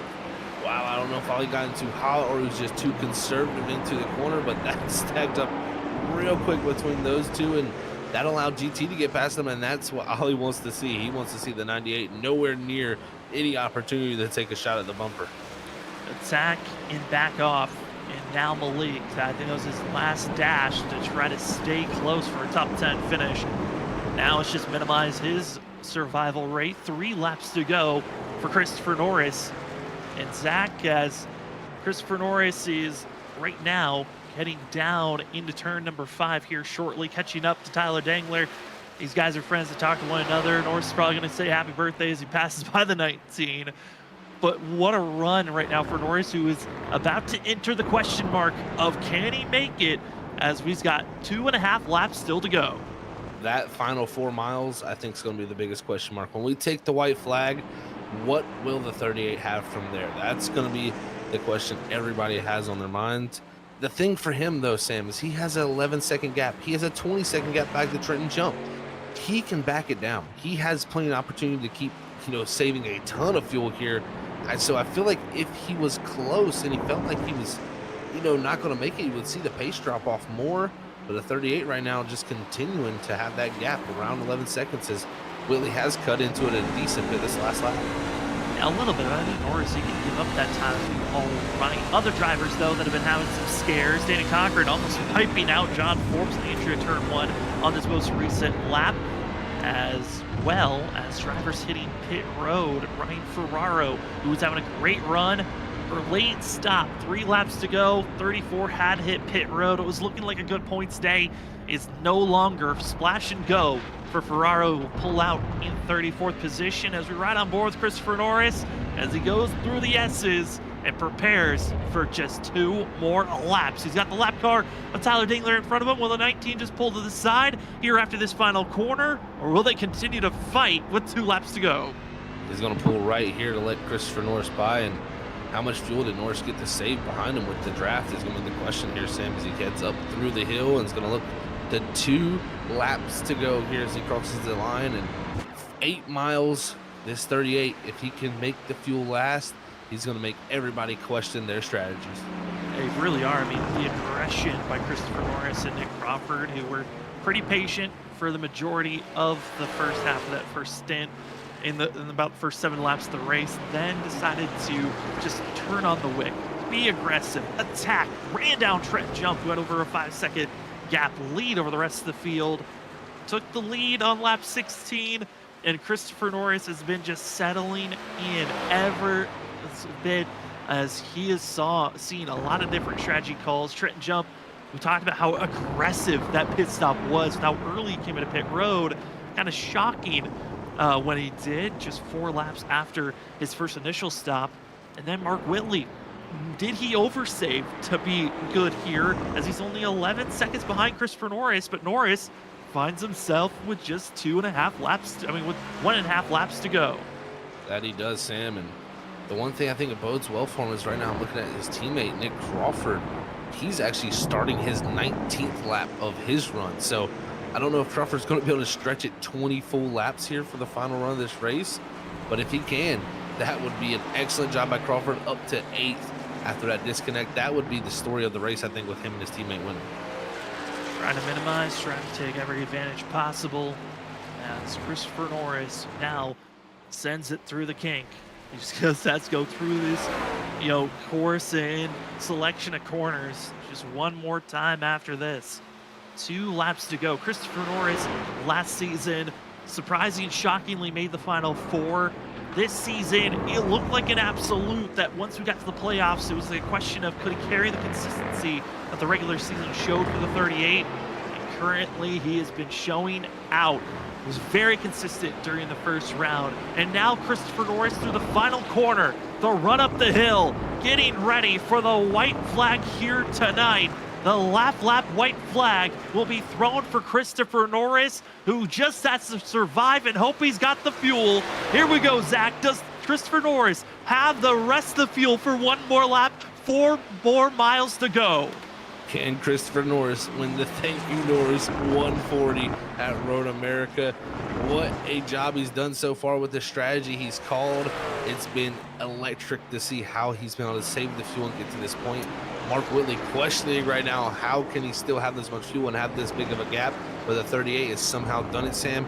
He just needs to make it a mere another 3 miles. He's got 10 seconds of buffer to work with. He can really just coast from here and ultimately just save his fuel until he gets into the corners, ramp it up through the corners, and that's all he needs to use for fuel. Instead, he's going to continue to hit his marks through turns 5, just 9 more corners to go for Christopher Norris. The rest of the field, there's some close battles still going on for 5th place between Danny Cochran and John Forbes on who's going to take 5th position. Other positions are really, it's not even close.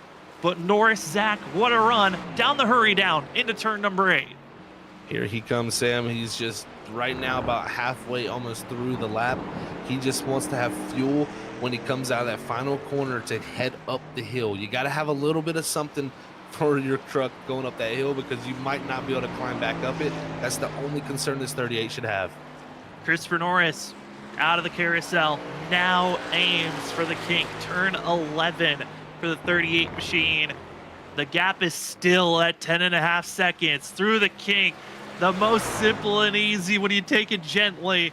And through Kettle's bottom to Canada corner. Christopher Norris, what a run, what a race. Maybe it wasn't circled that he was going to win here tonight. Thought he was going to have to challenge his teammate, Nick Crawford. Crawford blinks out. Wasn't able to fight or get stage points. He thought he was going to have to challenge Trent Jump.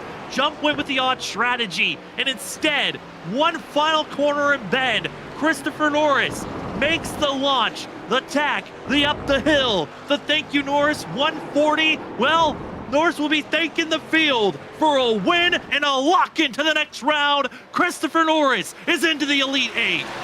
What a job by the 38 team. Excellent call. As you're seeing right here, the two of Cochran, he's off to the track there off the exit of the kink.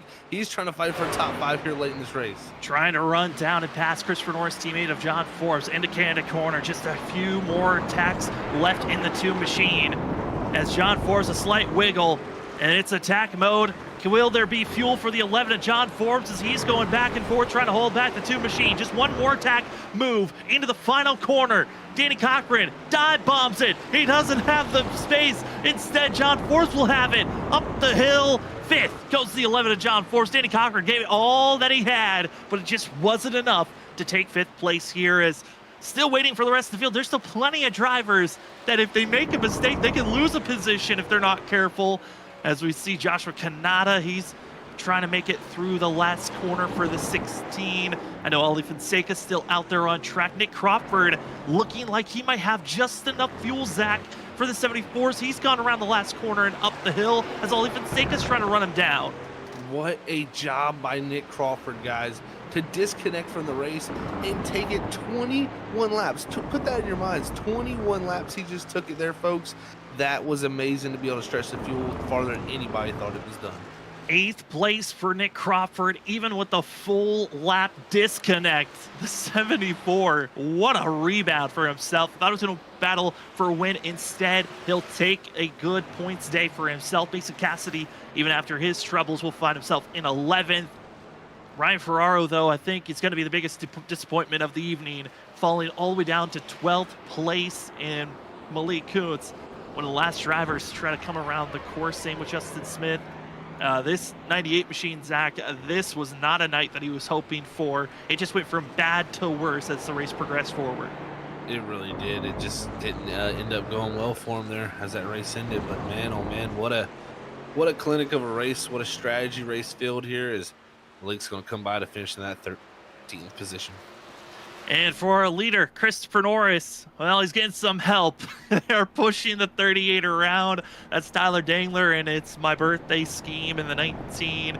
Cody Reed, teammate of Christopher Norris, is just going to be side by side giving the salute as they try to assist the 38 to get around this course. They're just getting to the kink, that turn 11. They got a couple of more before they get to the front stretch where it's going to be probably the most difficult aspect, is trying to push the 38 uphill. But Zach, what a run for the 38 machine of Christopher Norris. His 3rd career win in the ISRC Lariat Productions Truck Series. His 2nd this season. And like you said earlier on, this one might be the most meaningful one of them all.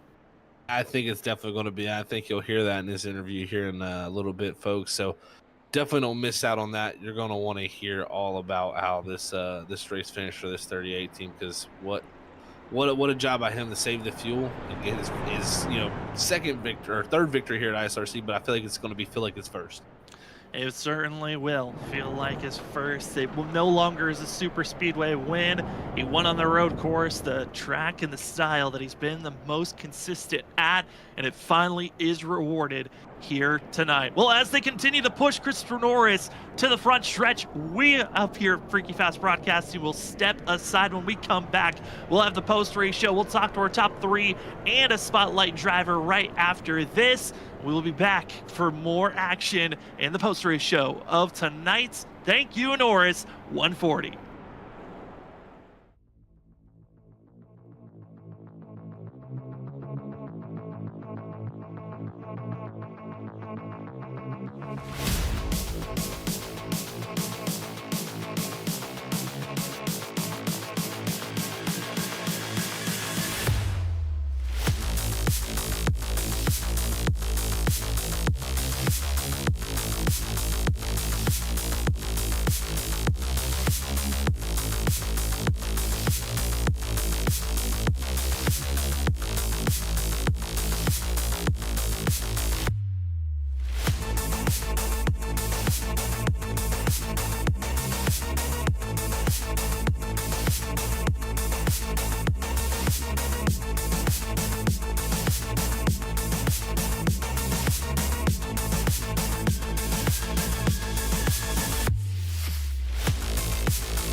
Welcome back, ladies and gentlemen, to the ISRC Larry Art Productions Season 5 playoffs. It's the round of 12, the first race of this round.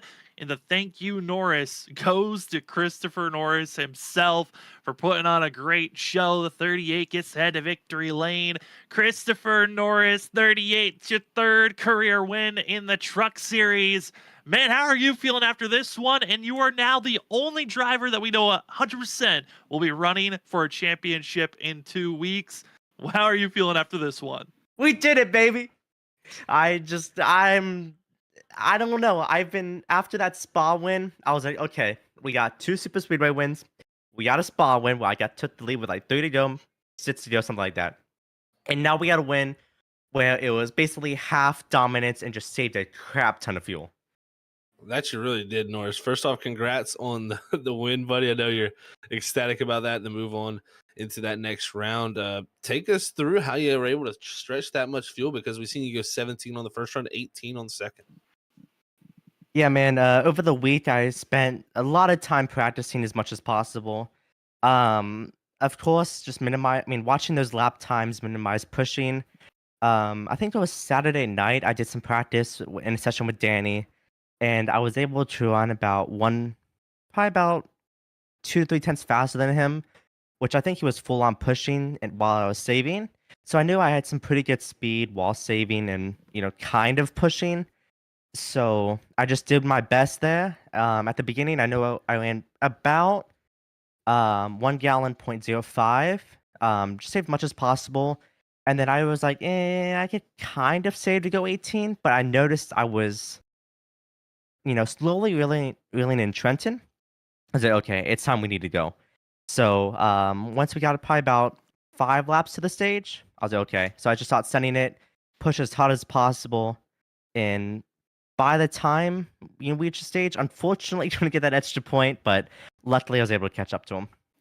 Yeah, now you don't need that extra point anymore. You're locked into the next round. Norris, talking about that stage, we saw that Nick disconnected. How much was going on in the background? And we're going to talk to Nick here as our spotlight driver. But what was like that in the Discord group when that incident happened? Then you had to change your focus to attacking Trenton. Well, I mean, of course, there was just a lot of, what's the way to say it? Like, it wasn't, there was an uproar of just being upset about it, I guess, because, everyone disconnected. But I think I had the worst effect because losing my teammate that I've had since this league since day one, and the same exact thing that happened here in season 3, I actually almost missed my breaking point at Trenton because of it. I'm sure it's there on the broadcast. I think it was on lap 15. I almost ran the guy over by accident just because I was in shock that my teammate just disconnected, and I wasn't happy about it then. Yeah, we were just as shocked as you were when we saw it happen. And an incredible race, Norris. Your third career win. This one, no longer a super speedway only winner. You are now a winner in the road course. Congratulations on that. And before we let you go, the floor is now yours. Of course, I want to shout out my teammates, Nick Crawford, who unfortunately disconnected, Cody Reed, John Forbes. Also, teammates in Alliance, Josh Ganata, and Tyler Dengler. My parents, of course, were watching. My parents came up and gave me a handshake and said congrats after we crossed the line. You guys for the great show. CustomLids.com. Get yourself great hats, and we're actually sponsoring next week's race. Nick, of course, was sponsoring this race in general. Thank you, Norris. I think it's 150, something like that. And of course, the league admins. And also, a huge shout out to Tyler for pushing me the lap after so I can do a burnout across the line. So thank you for him for doing that. Well, thank you, Norris, for giving us a great show here at Road America. Congratulations on this win, and good luck next week. Hey, who knows? You might go back-to-back because we head to Martinsville. Good luck at Martinsville to finish off this round of 12. Thank you. Well, that is going to be your winner here at Road America. A fabulous run for himself, but a driver that was hoping for maybe a different circumstance of our leader. We got Mark Whitley in the 77 coming in second place. Mark, I mean, the way that this race moved in ebbed and flowed, second place, kind of a shocker in our point of view of some of those faster drivers that were ahead of you. But how are you feeling after tonight's performance and finding yourself with second place finish? Mark Whitley, you there? Yeah, here. Oh, good. We got you now. Yeah, what I was saying is it might be the only time I'm probably happy with a second place. I just didn't feel like we had the outright pace of the lead guys, so I had to try something with strategy, and I'm kind of surprised Norris was able to make it. I really was thinking he'd be at least half a lap short, but for some reason I think that second half of the race, we just didn't burn as much fuel, so he only had to save a little bit, and he didn't have to go as hard saving as we did in the first run. So, hats off to him. When I came out that far in front of Trenton after he pitted the second time, I was like, well, we might have a chance of this because, I was pretty much just saving my stuff, just trying to run easy laps and just be easy on it. And he was catching me, but I knew he'd have to catch me like over a second a lap, and the tires would eventually, level out. And I really didn't think Norris would make it. But then, the closer we got to the end, I was like, well, maybe he can make it. And, I'm pretty happy with second coming in here. Road America's fun, but these guys, they've been practicing all week. I feel like they've been running laps after laps, and I didn't really get that much practice. So, happy with second for once in my life. Yeah, definitely happy with a second there for you, Mark, man. Congrats on making the one-stop work there also. I mean, when was that in your mind? Was that something you had planned out coming into the race, or was it something you kind of felt like was going to have to be the call, like you said, because, just didn't feel like the pace was there with those top couple guys? Honestly, when we gridded it up and I saw how much fuel we had estimated at the beginning of the race, I'm like, that's only one extra lap probably I have to need to save. So one lap here is a big ass. So that's why I went really conservative. In hindsight, I probably could have went a little bit harder and been a little bit closer to those guys. But at the time, I was just trying to make sure I could go that one extra lap. I wanted to pit at the end of 18. That way, I'd only have to go 17 the second time around. It's like I said, if I'd have known what I know now, I might have pushed a little bit harder in the first stage. Maybe tried to just save that extra bit the second time around. But I can't really complain. All these guys are really fast. I mean, Trenton was, in practice, he was half a second faster than anybody else. So, to come out here and get second with all these guys that have, put in the time here and just, become almost an expert here, I'll take it. I mean, Mark, an incredible run for yourself here tonight. Congratulations on second. And before we let you go, the floor is now yours for any shout-outs. Yeah, shout out to Harpoon Design on the truck always doing my designs. I appreciate it. He's up in the spotter stand. No, he hates these road course races. He's not a big fan of spotting them, but he always keeps me company, so I appreciate that. Check him out at harpoondesign.com. And big shout out to my family tuning into these broadcasted races. I always appreciate their support. And then shout out to the league. I know it's a road course. We didn't have cautions, but I never heard anybody really screaming that hard on the radio, and it seemed like everybody I was around, everybody was giving room, and nice clean race here at the road course. So, shout out to the league for awesome race. Hopefully we can continue that next week at Martinsville. I'm not sure if we can or not because that track's a little crazy, but hope for the best. And I guess the final shout out to you guys for putting on a great broadcast. It should be fun to go back and watch and just see how the race played out from the bird's eye view.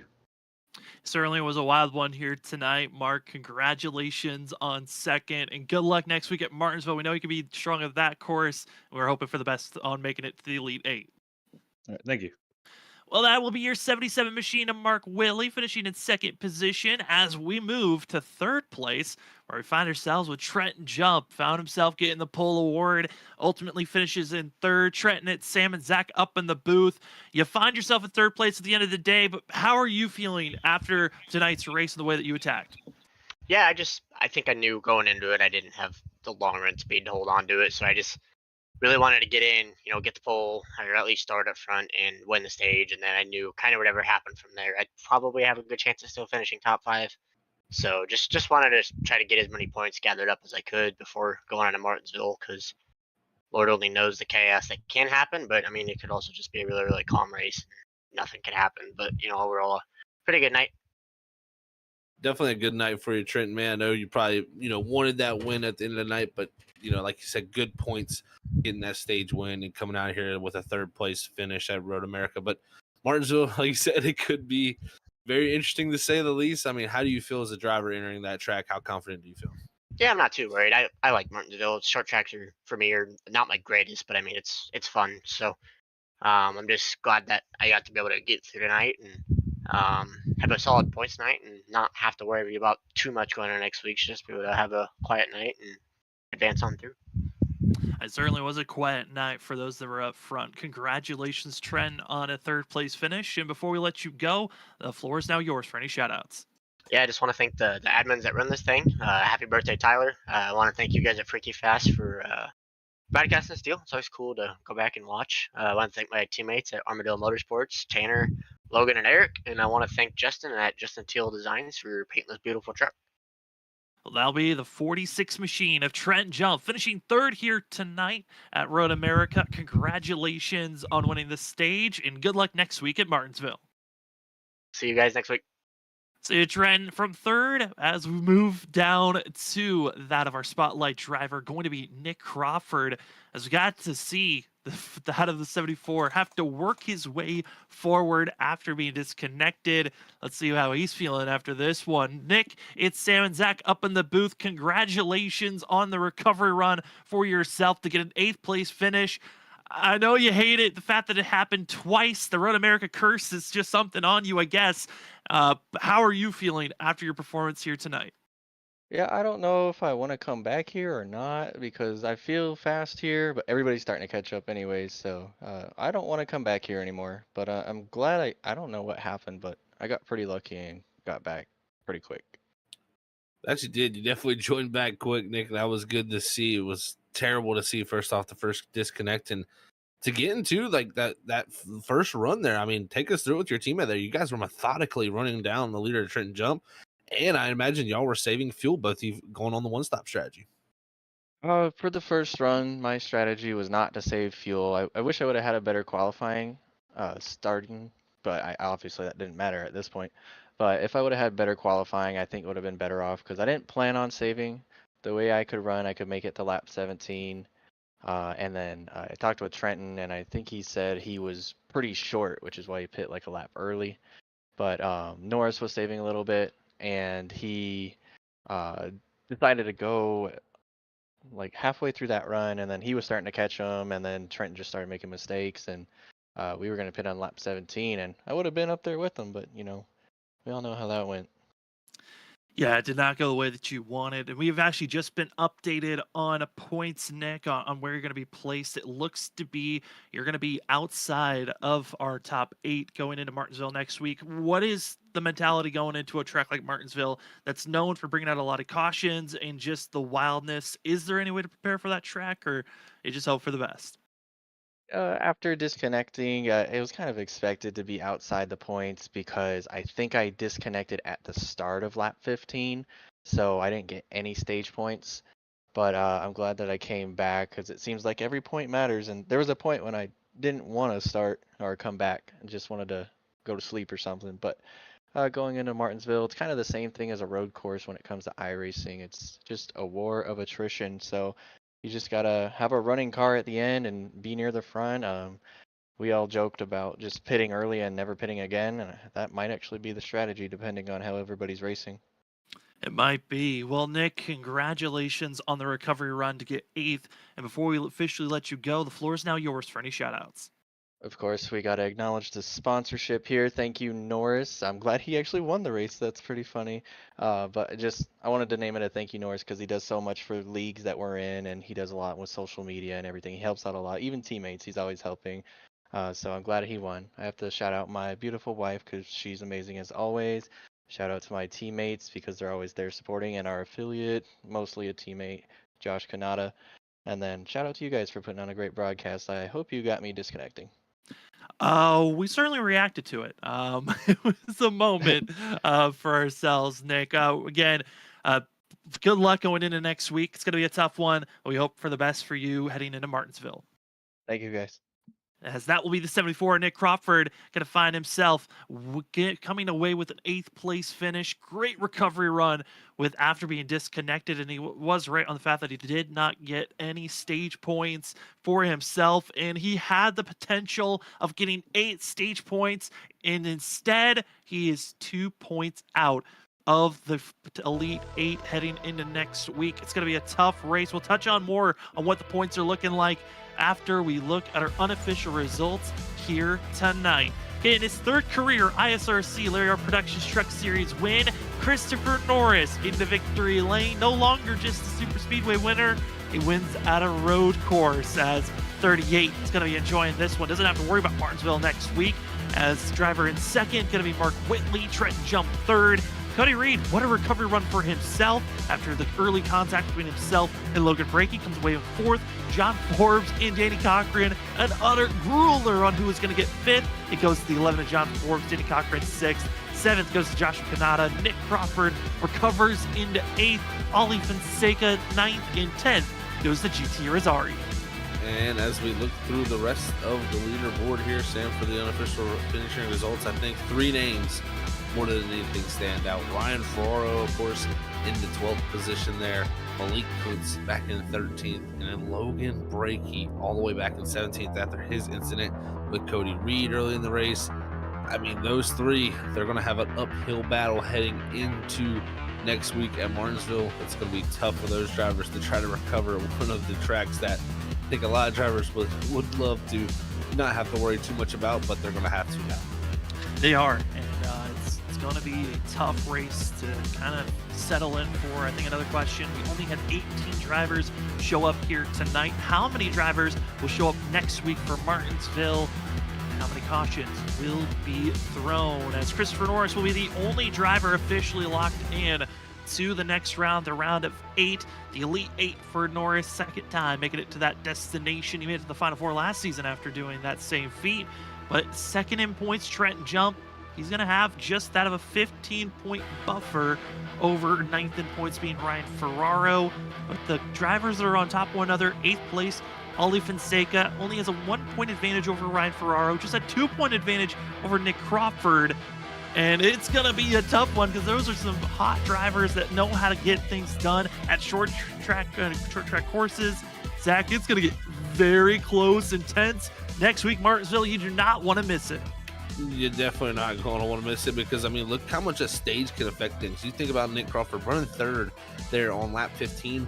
When he disconnects, he didn't get to complete that lap, didn't get the stage points there, Sam, and that right there, I mean, pushes him all the way back to 10th. If he gets those it would be 8 bonus points for finishing third. I mean, that pushes him so much farther up the order heading into Martinsville. Just shows you got to be there in the stages. So even that stage at Martinsville is going to be a critical time. So from the drop of the green flag to the drop of the checkered flag, that race is going to be, I mean, just from 0 to 110. And like we heard, it might be a strategy call of just pit once and maybe you never go into pit road again. It's going to be a lot of gambling on who's going to pit where, and you don't want to miss it. Next Monday night, it's the cutoff race of the round at 12. It's going to be a good one.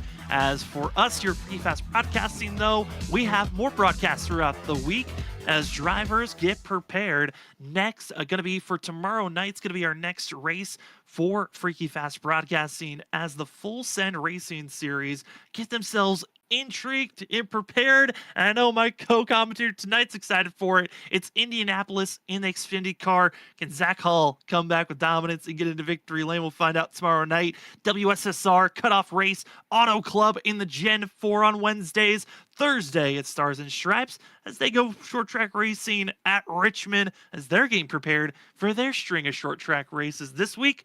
Looking like another good one that you don't want to miss out for. It's going to be a great week, Sam. Definitely tons of great races.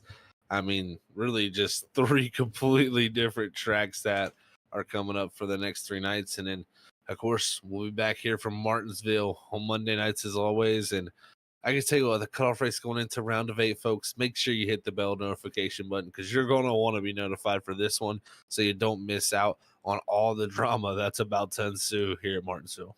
It's about to all come crashing down quickly for some drivers if they're not prepared or if they get caught up in a wreck that they were just an innocent victim to. It's going to be a good one. And if you'd like to be notified when we go live, remember to subscribe, hit the bell notification button to be notified when we go live, either with broadcasts or videos. As for us here at Freaky Fast Broadcasting, thank you so much to everyone that joined with us here on your Monday evening. We will see you tomorrow night. It's going to be a good one. For myself, Sam Dyer, for Zach Hall, Robert Moyer Jr., and everyone else here at Freaky Fast Broadcasting, thank you for joining with us tomorrow. It's the Full Send Racing Series. Xfinity cars head to Indianapolis Oval. Don't want to miss it. That will be our next Freaky Fast Broadcast.